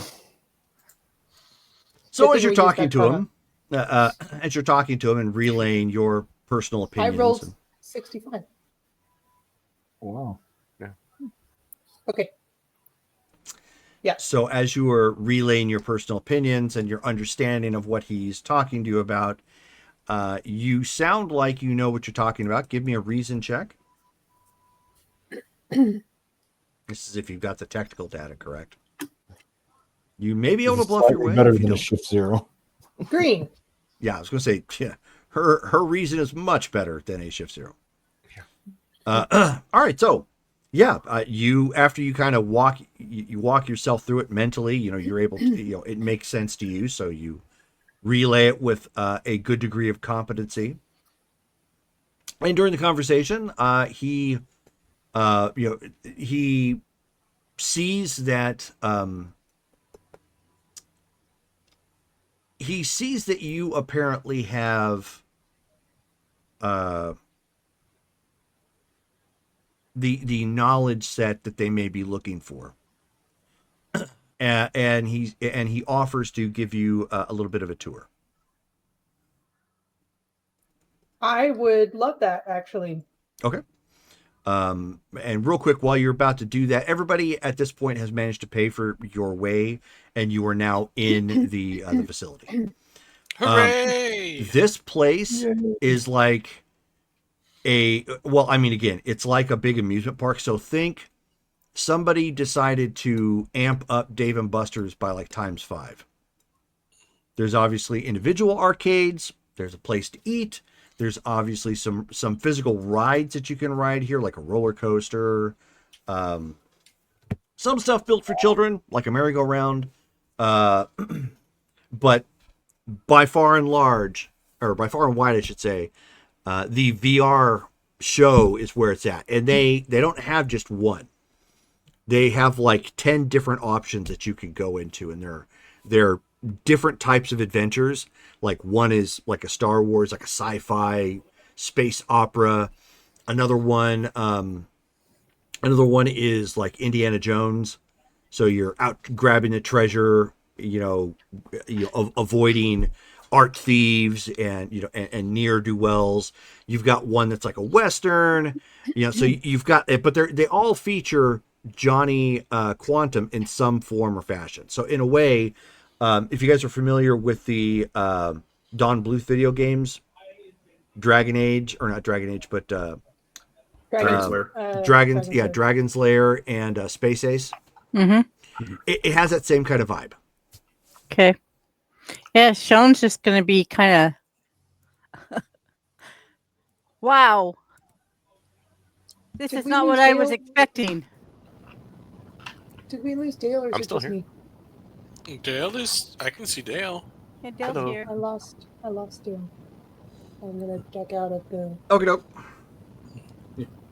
I'll be right back. He Phantom's going to be asking to be directed to the Lost and Found. So they look a little confused because you don't appear to be lost or found, or that you because you just entered. But they're like, it's over there, sir. It's near the prize window. Thank you very much. I appreciate that. We'll go off to find the Lost and Found. Okay. When it comes to the VR, is it like a helmet? Are they jacking you into the Matrix? How's the VR? Great question. It looks very similar to those headsets that they had for Nintendo, Okay. like the VR Buddy or whatever they were the called. Virtual Boy. Virtual Boy. Yeah. That's right. So, should we try Okay. out a game? If you've seen the movie Johnny Mnemonic, it's the same sort of setup. It's like it kind of comes out like about this far, but otherwise looks like very thick goggles with a solid front, so you can't really see out of it. Should we try out a game? I mean, does the pass allow us to play games, or do we have to pay for that? It's an all-day pass, I'd imagine. Well, yeah, Does but, it look like the pass is we just wave that or Yeah. insert that somewhere and that lets us Yep, use the thing? you have a special band, and it so long as that band is on you, it will allow you to access. It's unlimited, so you just have to wait in line for each quote unquote ride. I think I'm gonna try out the adventure one. The Indiana Jones style one? Yeah. Okay. That's pretty cool. All right. I'm gonna kind of stick by Jake and kind of because was Jake able to bring in like the equipment to do his like scanning stuff? He has judiciously hid it in a couple different pieces in a backpack, so he's going to have a moment to reassemble it. Okay, can I like cover him and essentially like just kind of give him the Sure. opportunity to go and do that? So I'll just like kind of stand in front of him, kind of like, wow, this place is crazy. Okay. They have Contra Alien Wars here. And it has a big screen that sits over a good portion of the front, and it's a video screen where Johnny Quantum talks to various people, that are in the crowd, kind of like the Dodgeball Globo Gym, where Ben Stiller's character's looking down. Is like, "There's a great energy in the gym." Yeah. It's got kind of that vibe, but Johnny Quantum's actually from that particular position, using cameras that are placed in the facility to still call out to people that he sees there and compliment him on what he sees, or he actually does help occasionally too. Like if somebody seems to be having a problem with a video game, he'll make a call to a technician to get somebody over there, sort of thing. So it's not just all jokes. He is attempting to be helpful. Okay. For Jake, like if we do kind of prompt him to do like a scan, can we are there blind spots in like these camera networks that we could like kind of nudge him over towards? That would be tough. You're gonna need to give me an intuition check to see if you can spot it, considering they're all up in the ceiling somewhere. So give me a yellow result. Ooh. I mean, I'll make the roll, but then I'll be like, look, if you have to make a scan, maybe just go to the bathroom. They can't have cameras in there. Noted. But that's not true of everywhere. I'm just saying. What? I got a green feet. Okay. Yeah. Rolled really well. 73. No dice. Okay. Do they have dice here? No dice. Virtual He just said dice. it. Duh. Oh.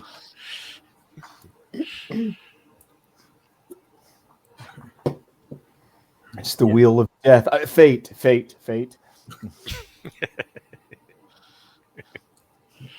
But yeah, I'm just gonna kind of stick near Jake for the time being.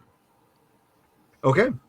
So he's getting the device reassembled. Xenofreeze or Black Mass, and everybody else doing anything in particular? Trying to wait until Whoop. Jake gets a reading and we can move along and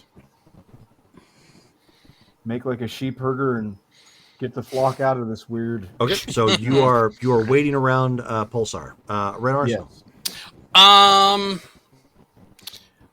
Is there like a jumbo screen where you can watch players play and like they? Nothing quite like that. They do have larger screens over some of the more popular like coin operated style video games. Okay. But it's not massive. It's like you would have to like imagine a good sized monitor today. Not a TV, but a monitor that might be sitting like in between like two cabinets or something, so you could see like people interacting on a fighting game or whatnot. Nice. But okay. it doesn't take up a whole giant chunk of the wall. All right. Cool. So yeah, I'm just gonna stand there and watch people play their game. Okay, that's fine. Yeah. So at this point you see the game in question is Battle Ponies. Okay. And What's that about? well, they look very similar to My Little Pony. My Little Pony. Okay. But they are in like steeped in deep combat, attempting to be like the queen or king of the land sort of thing. It's all cutesy. It's nothing like blood and guts like Mortal Kombat or something. It's like when they get hit, it looks almost like animated tricks come flying off of them, or Lucky Charms, or just random shapes and stars, like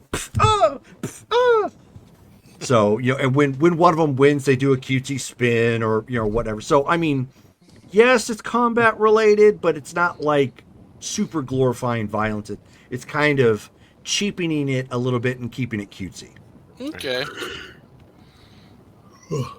It's giving children a false depiction of what happens. Are there when you any fight. violent games?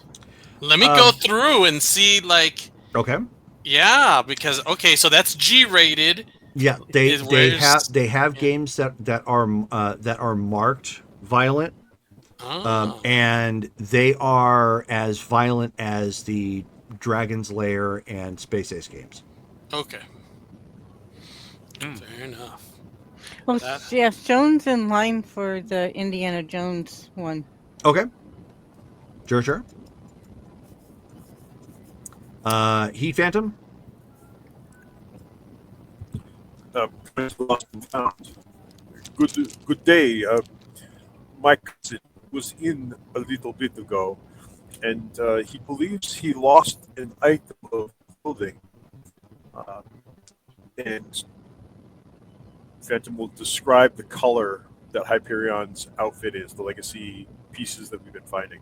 Oh, okay. He's a mustardish kind of yellow black. Do you have anything here that matches that I could take back to my cousin? We'll wait right here, sir, and I will take a look.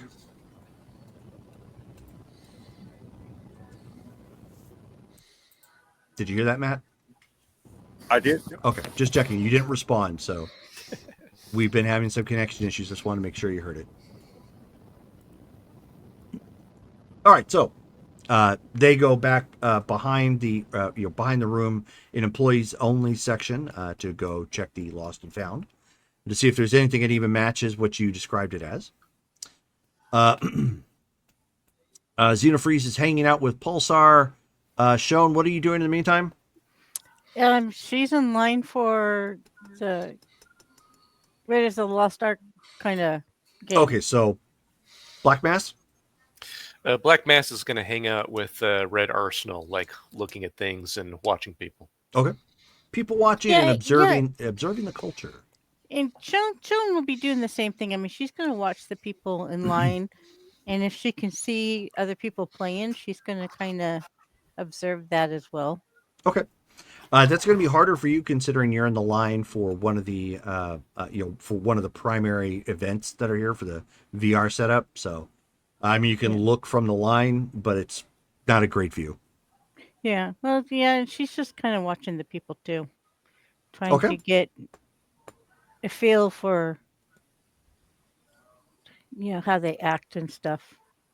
Sure, not a problem. The kids are that you're kids and young adults that you're in line with for this particular event. Like some of them are coming into it with some custom costume pieces. Like they're really hyped. It's almost like they come into it partially cosplaying. Yeah, she will comment on their outfits.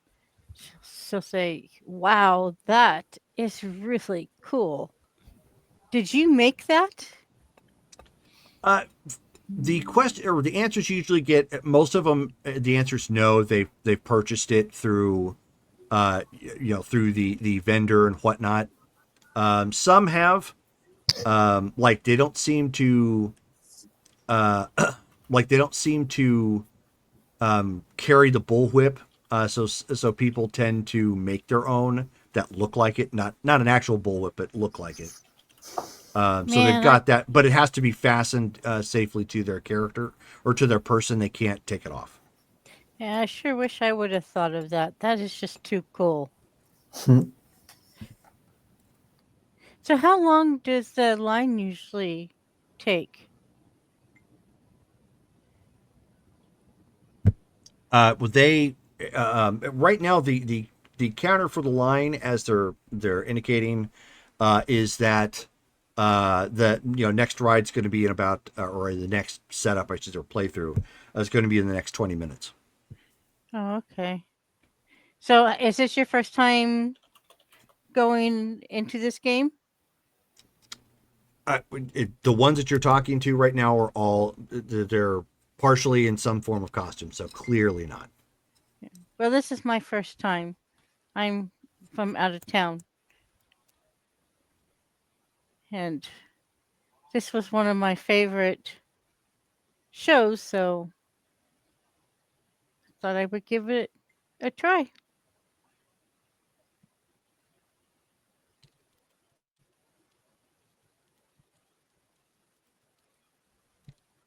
And over the Crown Network, she's going to say, guys, they're really not that much different from ours. I mean, I'm sitting here with some kids who are in cosplay. That's cool. Yeah, they're really into it. Okay, and then from there, Lightbringer, they take you into they end up taking you into the back for that introduction. What name did you use on your paperwork? Carmen Bravo. I'm gonna call myself Carmen Cook Okay. because why not? They don't know me. Alrighty. So he puts the he tucks the paperwork away into the desk itself and walks you into the back. It's through one of the employee only sections. Obviously, the where you're going walks. It looks a lot like people behind a curtain in a theater, but as opposed to people pulling the curtain and or setting up physical displays at the change of scenes and whatnot, these are all like computer bays and workstations that are back here where people are monitoring certain games or monitoring the floor. Give me an intuition check. Okay. Also, can I ask, when people were admitted, did they get like a stamp or a wristband or some Yeah, other kind we of covered that. admission thing? Everybody got a wristband. Okay, so I can't just sneak in after this. Correct. You're gonna have to pay. Okay, just making sure. All right, I am rolling. What am I rolling? Intuition. Mm-hmm.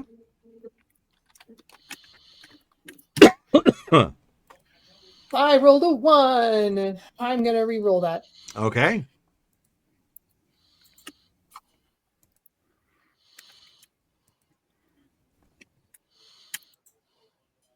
Green. That's a little better. Alrighty. So as you're looking around, some of the things that you can see back here, he's just giving you like the like a basic overview of like this section does this section does that, so on and so forth. He ends up as you were looking around though and squinting a little bit and paying closer attention, you end up seeing that one of the control bays here monitors emotional levels. And they obviously have certain parts marked, like, you know, this is the zone we want to target. This means our people are having fun.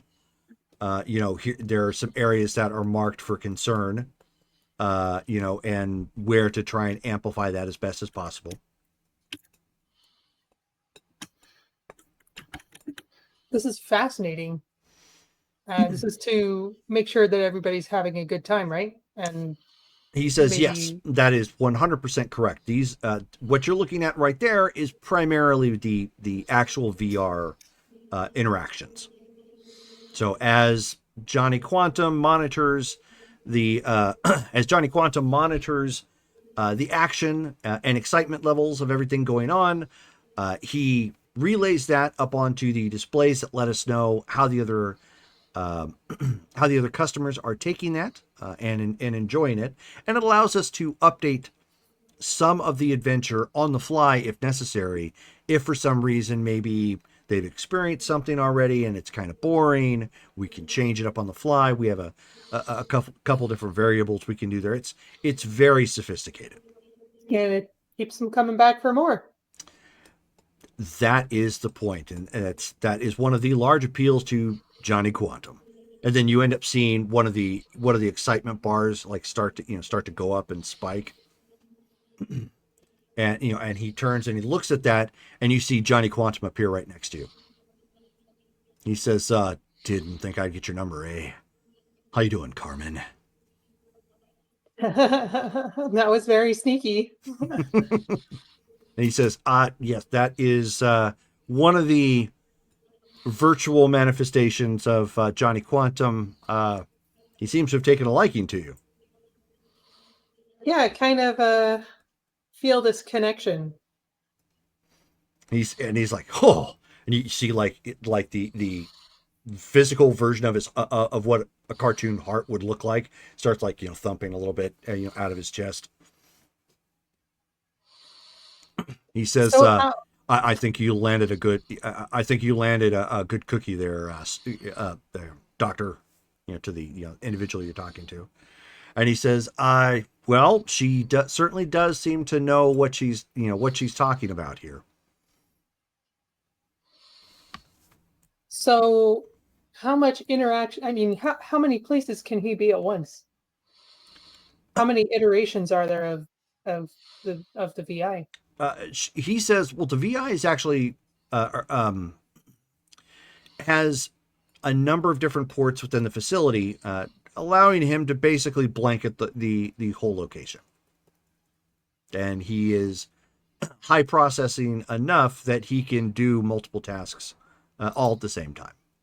Okay, so and I'm gonna look at the screen and see if if I can tell, like, if there are spikes wherever he is, then maybe like seeing how many of him are appearing around the park at one time. Sure, give me a reason check. Oh, we're being rated by Rolling Nomads. Thank you, guys. Let's go. Yellow. 8 people. Welcome, everyone. Nomad raid. Yellow. Yellow. Okay. So as you look at it, the interface is actually, I don't want to say primitive, but it's very user-friendly. So when you look at it, now that you've kind of got an understanding of what the gauges are and what the chart is and how it's interacting, it's actually much simpler than you had, might have originally anticipated. And you can tell that he's a big reason why people come here. So anytime he's manifesting or interacting with the crowd, those excitement and adrenaline emotional meters tend to shoot up. Can I ask where Hyperion concept came from? He says, I don't remember the full story offhand, but there is a museum here in town that can give you the whole tour. Yeah.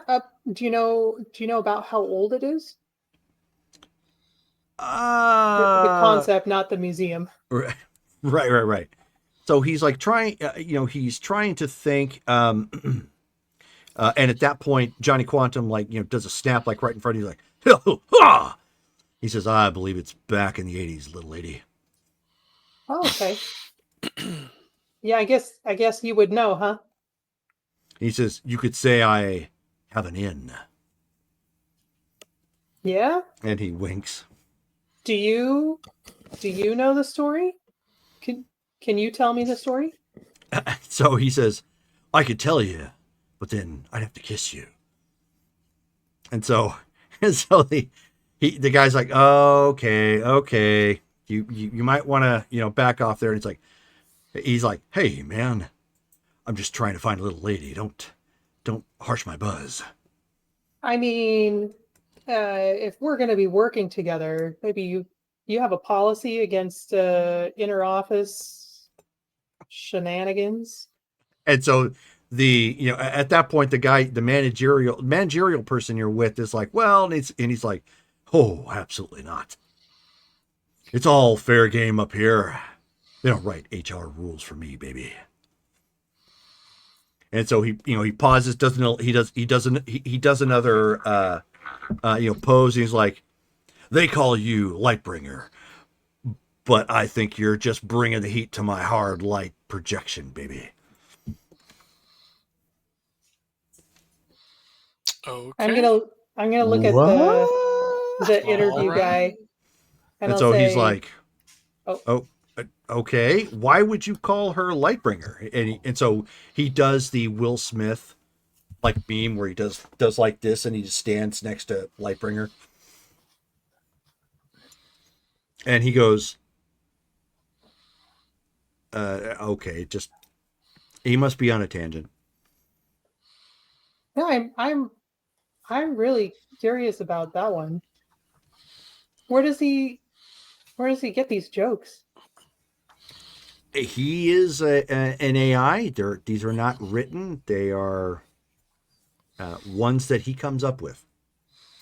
He's so fluent. He has most major languages in the world actually mastered at this point. Now, what's his training set like? I mean, I know this is probably going back a good while, but That, unfortunately, I couldn't say. I know that they have some of the rudimentary information available on the tour, but that's actually above my pay grade. huh. Where's his mainframe? Huh. All right. Well, cool. Is there anything else that I could see? So he starts walking you around. It's like the exterior of the arcade at this point, which Red Arsenal and Black Mask might actually see her behind the windows, because basically there's the floor. There's obviously a wall that separates the arcade itself, and then there's occasionally a mirror that looks back, into rooms or a hallway that staff can go back through, if they need to monitor the arcade for any reason, or if they need to come back out for any reason, maybe as an emergency exit or whatever have you. And you end up seeing Lightbringer go walking by at one point with somebody who looks like he's on staff here. They just kind of pass by the window to the arcade. I keep forgetting that as I go back through that, I meant to notify through the crown that that I got in for the application, and they're showing me around behind the scenes a little bit. So everybody, be careful, have a little fun, but don't leave Jake on his own. Watch out for each other. Good Got luck it. on the interview. Thanks. And Have you then seen and then any right evidence as you of guys the- are right as you guys are standing there, Red Arsenal, Black Mass, because you're kind of observing the games and whatnot. You see one kid like do really well on one of them. He ends up on solo. He ends up beating battle ponies, and so his pony's like yay sort of thing. They're doing the cheer, and you see Johnny Quantum up here, and he's all booyah. That was slicker than a hoverboard on a wax dance floor.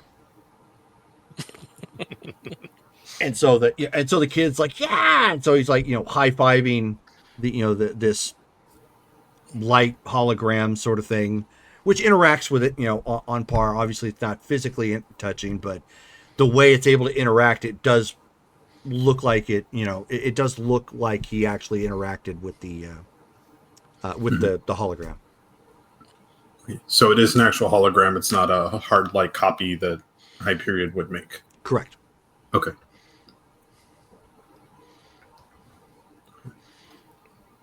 That'd be kind of. I don't know if we want to give like hardness to Johnny Quantum there.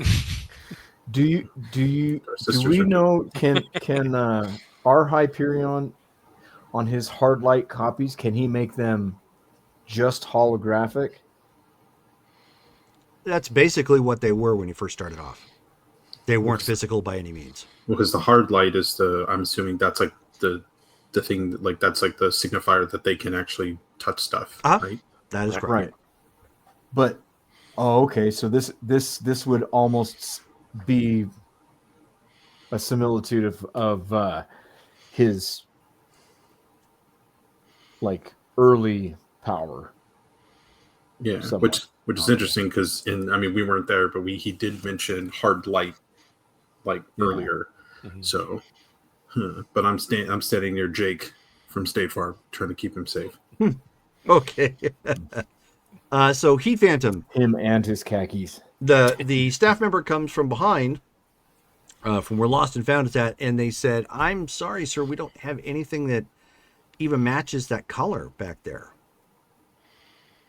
But we will, I will pass the word around, and if somebody has discovered it, we'll make sure that somebody brings it into Lost and Found." Thank you very much. He perhaps just left it in the car and didn't realize. He thought he left it here. Thank you for looking. Of course. Enjoy your day.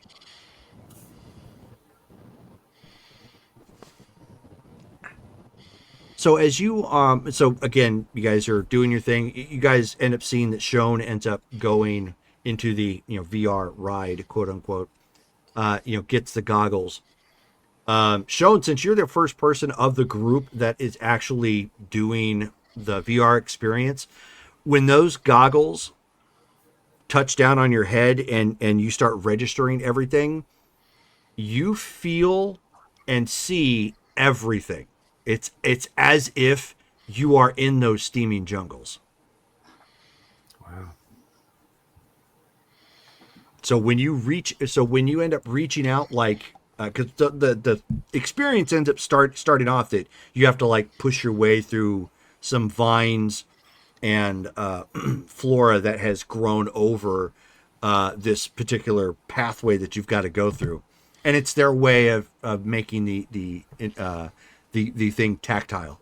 So as you come walking through and kind of do that, like you feel it. It's like it's legitimately really there. Wow, guys, you have got to check this out. This is amazing. I mean, I can actually reach out and touch this stuff. I literally feel like I'm touching this plant. Is it connected to your brain somehow? Like, I don't know, but this This is nothing like what we have. Well, no wonder this place does so well. I wonder how it interacts with psionic abilities. Uh-oh. Yeah. Hmm. It would seem that it would need to be one of three things: magic, an interface with the neurons in the brain, or even a interdimensional or intraspatial link somehow to something similar.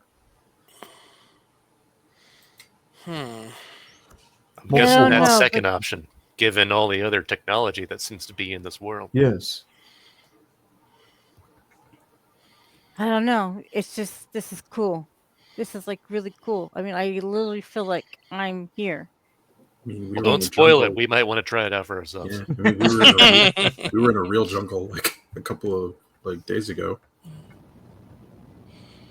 Yep, you sure were. I- So And it was. I not wonder cool. how this would interact with me, considering my biology. I do not necessarily have Yeah, a you don't. physical brain. I feel like we Oh, should that's probably you shouldn't say that about yourself. Oh, no, I see what you're saying. Okay. Mm. we probably should tread pretty lightly here, because if it's interacting with our brains and like all this stuff, like how do we know? I don't know. It just seems like we should probably we don't want to break anything. Right. That's Now's gonna not the draw a lot. time to test things, especially with Lightbringer doing what she's doing. Seems like Yeah. she's making some headway. We did just see her walk by with one of the workers here. Well, that's good.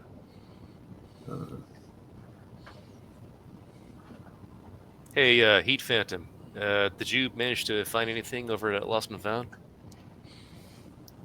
No, they did not have anything that matched the description of the color of the items that we have found so far. Shoot. I am concerned, though, that Jake mentioned all these extra signals in the air. Well, yeah, I mean, it Perhaps seems like all the More technology people that are connected outside of the building, not just inside the building. Oh, yeah, it might actually be harder for him to scan inside the building with all of the tech running in here. But has Jake been able to find or like to get a signal, or is he still yeah, assembling his? he's got it assembled. He's at this point is discreetly trying to look. Okay. You know, like trying to get and you know what he is able to confirm after he clears it up some. He says it doesn't look like it's here, but we're still close. Okay, so we're close by, but it's not in this. It's not in this facility. Correct. Okay. Jake is in the Crown Network, right, or no? Yeah. I would assume so at this point. Yeah, Okay. he's not on comms, but he's in the crowd. Yeah. Okay. Yeah. If he doesn't know how to use it, then I'll relay that to everybody. Okay. Yeah. Jake says it's not in the building, but we're close. Okay, I so wonder if it's at the museum. is the museum nearby? Um, How far did he museum? say the museum was, Drew? I didn't. Okay. there's a museum. Evidently, there's a museum about Johnny Quantum Oh, or Hyperion specifically. Do you know he called me Lightbringer? That's interesting. uh, I Could am there- really curious where all the data comes from that he's pulling from. I mean, if the data if the start of Johnny Quantum is based off of whatever Hyperion item appeared here, that would make sense why they have such advanced VR technology, right? I suppose if that's it's true. based on that, that's a good point. Let They me see if I could can find out also, where. yeah. Go Go ahead. Well, no, Let me I was see if I just gonna can- say. I was just gonna say that. I just think it's weird that they're pulling all this data from the brain, and they are injecting all of this data back into the brain. I'm wondering if maybe they don't have a way to kind of like read surface thoughts or go maybe even a little bit deeper. And maybe that's where Johnny's getting this Lightbringer from, I mean, getting that name from, you know. Jerome, Or did perhaps- I see any data on the back end about them pulling? No, stuff you just from saw people? the like their gauges The and the emotional- yeah. You didn't see anything that would be super sensitive, and a good guess is that you're not going to, since you're just on a tour. Yeah, Well- this is okay. I know that while Pulsar and I were in line, he appeared near us, and he somewhat hinted to my powers. Like he knew what you could do.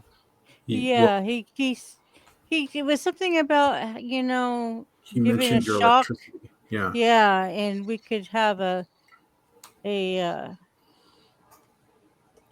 just I don't remember exactly what he said, but yeah, it was like he knew what I was and what I could do. And now that he called her Lightbringer, it's too coincidental. Yeah. I mean, like there could be a telepath or some element of that in here, but I think if there's if the Hyperion item is at the heart of his AI, what if it's also aware of the other dimensions where we all exist? I mean, there's Lightbringers and Shones in other dimensions, right? Yeah, but are we in this dimension? I mean, we may not be, but if the item that, like, if the item, Yeah. if the Hyperion item is as the core of the AI here, and it is aware of the different realities, I mean, there's a possibility that it is aware obliquely that, oh, this, like, a Lightbringer exists, and when Lightbringers exist, this is the kind of stuff they do. Speaking of um, the item, do we even know what it is, what it looks like? We knew we were looking for a visor last time, but what about this time? Yeah, Jake shakes his head. No, I have no idea what it looks like. It'll probably I be his was sunglasses. almost kind of thinking that maybe our Hyperion was here because only he would have known, that kind of information. But yeah, what Pulsar is saying makes sense. I also think if this thing can read surface thoughts, it would probably be scrambling right now because we're talking psychically. So if this thing is picking up on brain waves, like wouldn't we be like a hot zone right now? Probably. Here's another thought. Do we know how long the item has been here? And if we take it with us, is it going to upset the economy of this place? Guess we're not going to know that until we find what it is. If it's just a museum piece, then probably not. But if it's plugged into their interface, maybe. And then all of a sudden you hear, "Whoa, that was close." It would be interesting to see because the interactions we've had with our doppelgangers in those cases have been almost identical twins. If Hyperion has a twin, then the interface that he may be able to get by this piece that is here could have given him insight or possibly even additional foreshadowing of what he is capable of. That's a possibility too. Has, Oh no, you did not. And yeah, she's playing the game. Oh, And right at that moment, Sean, Uh-huh. you get shot right in the butt Aw. by a dart. No, you basically did your not group is just being- shoot me in the butt. Basically, your group is being chased down by like a bunch of cannibals, and so they're shooting they're quote unquote tranquil darts to try and slow you down. Which, to create the visual for that, as much as you try to run harder, visually it's not going anywhere near as fast. So it's like everything is starting to slow down, sort of thing, giving you a mental impression that it's harder to run and Yeah. you gain purchase with your feet because you've been shot in the butt by some sort of trank dart. Oh, they knew that you were Buttman. Your one weakness. I think they're gonna get me, guys. Oh my god, these guys like to eat people. Oh no. That the- can't be a good experience, eating alive. Don't let that happen. So as you guys are chatting, obviously partly on the Crown Network, so the the technician looks to Lightbringer at that point and he says, "Well, Carmen, that is the end of the tour at this point. I don't unfortunately have any additional time to devote. So I will have somebody walk you to the front, and if you are to advance to the next stage, then I'm sure we'll be in touch soon." Yeah, I really appreciate the time that you've put in, and I'll shake his hand. Okay. And I'll say, where did you say that museum is? So he gives you the address. It's in real life, it's over near Temple Square. So it shouldn't be too hard to find. No. All other roads lead to the museum.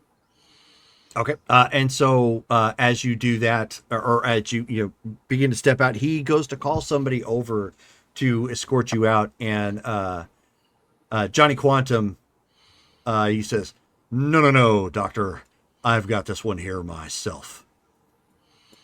And so he's standing there and he's like looking around, and then he just goes, Zoop, and he just holds out his hand in almost a cartoon fashion for you to hold his hand. So he's like a 2-dimensional or like a incorporeal. Correct. You know what? I will take his hand. Okay. Does a real hand like touch her, or is it a hologram? Does she actually feel something this time? Yeah, it's the technology. We're going into the Matrix. Oh boy. And then all of a sudden, Lightbringer just sees all the code. Yeah. I Yeah, see tell everything. the Matrix to stop flirting with you. So he, I know kung fu. yeah. So as he's walking along with you,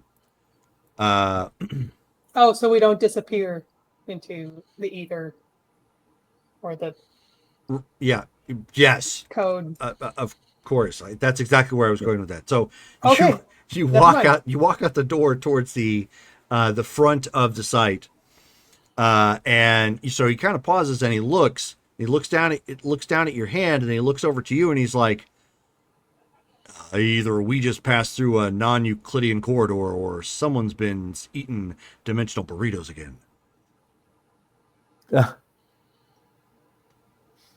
Come again?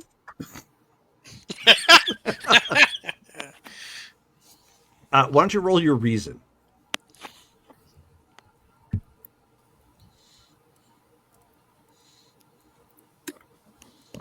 Ooh, fingers on the right keys. That would help. Green. Okay. So, non-Euclidean corridor refers to a space within a game or simulated environment where the rules of Euclidean geometry, like those we experience in the real world, are violated. So he's talking about how the fact that we can feel each other. He's talking about how you feel different. Oh, He's just comical about it because gotcha. clearly 'Cause he's that's programmed that way. exactly.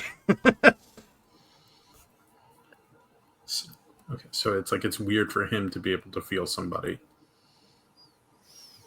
Johnny, can I tell you a little secret? Oh, sure. I'm all ears. And you see his ears expand by 5 inches. Is this where you're going to tell me your phone number? Because I don't want to lie to you. I really think there's a spark. But I did already sort of collect the phone number.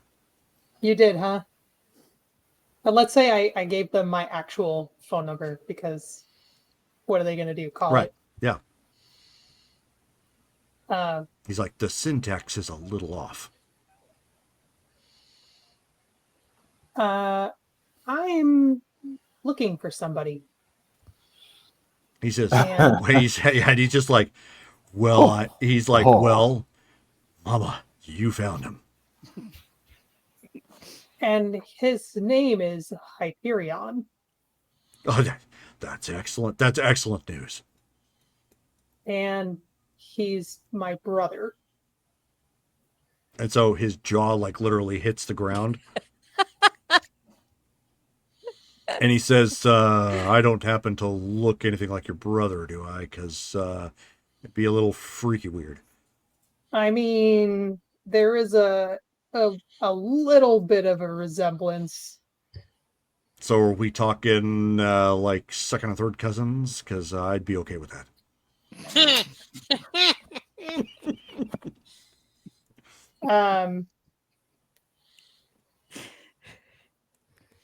I'm gonna take a chance, and are we alone? Is there anybody in here? I mean, Can I tell if there's a camera around? there are still people around here. There probably is a camera because he's still with you. But you also have to keep in mind, you had a good opportunity to kind of look behind the scenes. There's so much going on. I mean, if you just mention a little something, nobody's probably going to understand what it means except for maybe him. I'm gonna take a chance and manifest an image of Hyperion. Okay. And say, does this guy look familiar at all? So he looks down. He looks down at he physically picks up his jaw, and then he looks down at the image and he says, "Well, that doesn't look anything like me." Although I must admit, and he kind of takes a moment, he pauses and he snaps some poses real quick and he says, "I could be a superhero." You for sure could. So you haven't seen him? Seen him. We don't have anybody like him around here. So is he like a boyfriend you're cheating on him with me? Hey, he's literally, figuratively, my brother. Oh, so that means you're still available. I didn't say that. That's okay. I've got time to wait. Okay. You are one indeed hot mama. Thank you. Hey, I'm gonna go check out the museum. You aren't over there, are you? Of course I'm over there. I could actually walk you over if you'd Oh. like me. Oh, really? Of course. I'm an absolute gentleman. I would appreciate that, actually. Okay, so he, starts walking with you over there. He waves to the people at the front counter, and they're like, what is he doing? And then another version of him appears and starts entertaining the people, and he just starts walking off.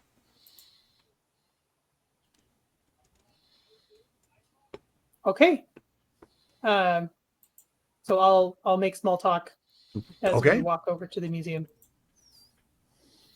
He says, do you mind if I ask you a little silly question? What's up? Why am I looking at a phone number for a place called Strongford? How can you tell that's in Strongford?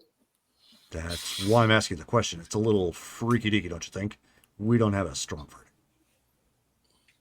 Yeah, I'm not from around here. It's Clearly a long you're distance It's a long distance number. Well, of course, it says it's over in Colorado. That would normally be a long distance number. Yeah. But Colorado doesn't have a Strongford. And It so doesn't, people, huh? so for some reason, some people start taking pictures of you, like walking with them. And so he poses, yeah, huh, huh. And then when he does that, he's actually quick enough in almost like a cartoon sort of way. You're sitting on his bicep. And so he's like, doing the pose, and you're like sitting right there. Interesting. Okay,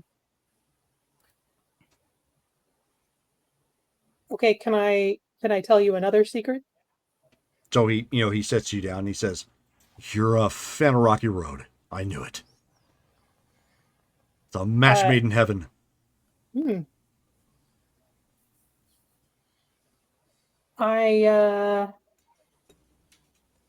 I'm actually from another dimension. Yeah. And so he's like, "Oh, mama. Now I knew we were supposed to be connected. At the hip." And he like pulls you close, like you're like hip to hip at this point, and he's like looking around, like as if posing for a magazine sort of thing.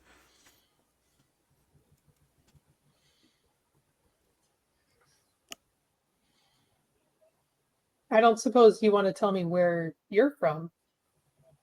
I couldn't say. I don't quite remember. But I do know. I am a dimensional being. A dimensional being, huh? And so he places his finger up to his lips. His lips kind of get comically big temporarily for a moment. And he says, "Oh, we're not supposed to speak about that out loud. That's company secrets. I don't know why I'm telling you these things. It must be love." Guess it just goes back to our connection, you know? He's like, "It must be, absolutely. I tend to score high with the autism children."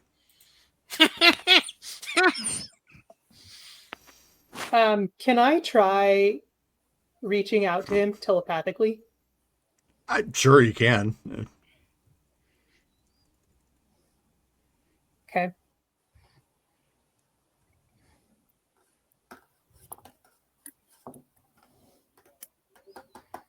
Yellow.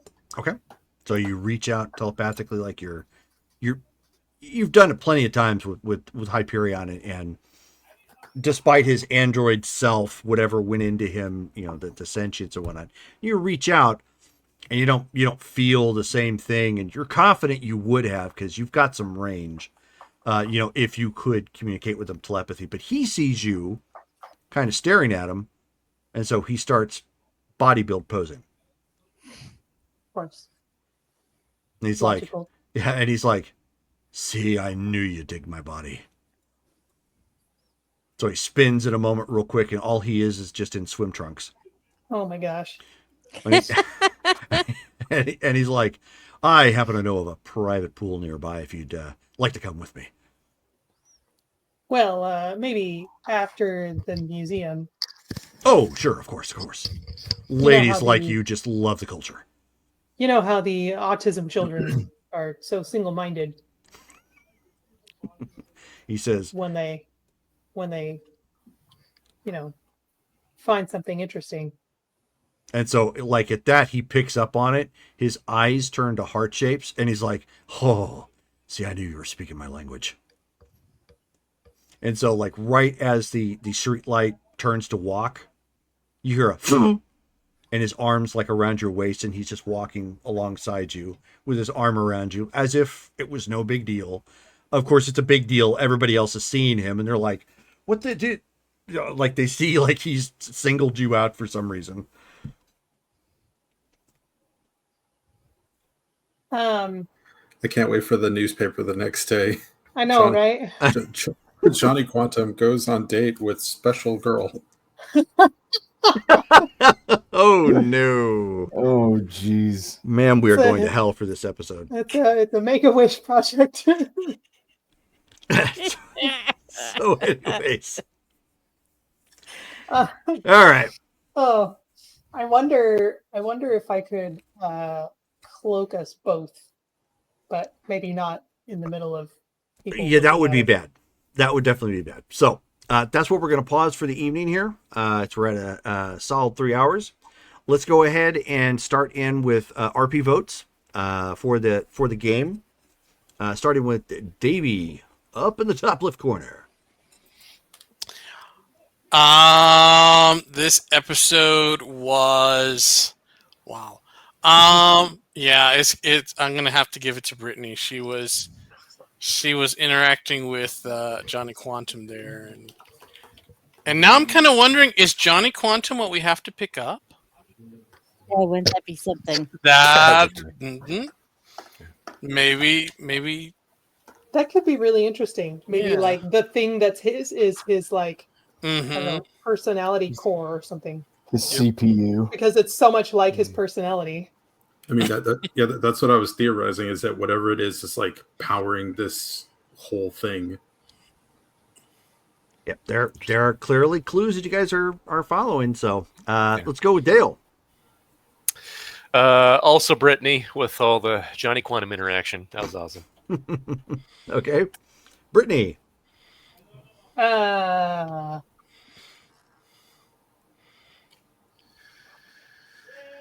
Trying to think what else happened in this game. Shelly got shot. I'm in the gonna butt. yeah, I'm gonna go with Shelly for her not for the Shot butt in the shot, butt. but for the Mhm.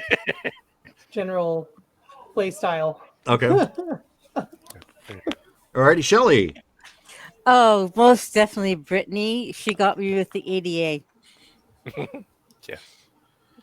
It was it was a miscommunication. We had to roll with it. So I haven't laughed that hard in so long. Yeah, we are going to hell, by the way. Okay, Matt. Also, Brittany. I mean, she had the primary role play for the evening. Oh gosh. Okay, George.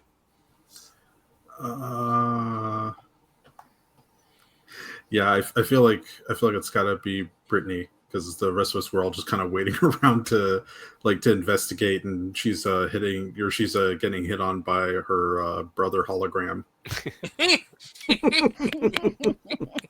No, second cousin. He's okay with that. Oh right, yeah. Right. Second cousin, twice dimensionally Removed. Yeah. Derek. Brittany. Okay. Yeah, it's unanimous. Mhm. Okay. No, Brittany didn't vote for herself. that's true. Okay. So Brittany, you can't. you are the winner of the RP vote. You wind up with 200 additional karma. and a baby Ruth. And the baby hurt. And, well, I was going to say a baby CPU, but yeah. Oh, No, George is still hanging on the sloth thing. So baby Ruth. you mentioned Sloth from the I know. Goonies earlier, Yeah. and I was like, oh god. You guys. Sloth love chunk. Did we? Yeah, I was gonna ask, did we see Lightbringer leave the arcade? Yeah. Okay. Yeah. You guys would have saw it. I mean, it's hard to miss the visual Holding of Johnny hands with- Quantum. Johnny Yeah, Quantum. Yeah. Because I wasn't sure if because they went in through a different entrance. I mean, they did, but when they walked back out, they were clear on the floor. So when we pick back up, yeah, you guys have absolutely seen that they walked out, or Okay. noticed that they walked out of the building, with the exception of Shone, who's currently in the interactive event. Who's currently been shot in the butt with the dart. All right, so And yeah, and telling off some pygmy Yeah, the cannibal cannibals. things. Yeah. so that's where we're going to stop for the evening. Our next game is coming up this Friday at 7:30 p.m. It's our Rifts game, Survivor's Dawn. We're going to be it's just going to be interesting to see how that turns out. So Did we change it to Friday? no. Yeah, you said Oh Friday. yeah, because you said Wednesday or you said Friday. Oh well, Wednesday. Okay. Yeah. I Okay, cool. just didn't know. Yeah, no. Maybe I missed the memo again. No, we're not changing it to Thursdays until September, I think is when it was. Yeah. So about a month. Anywho, thank you guys all for hanging out with us. Thank you for the raid. Thank you for the chats and the support. Paul McGinn ended up sliding in there towards the end to watch us. And we will catch you all again next time. Good night, guys. Good night. Oh.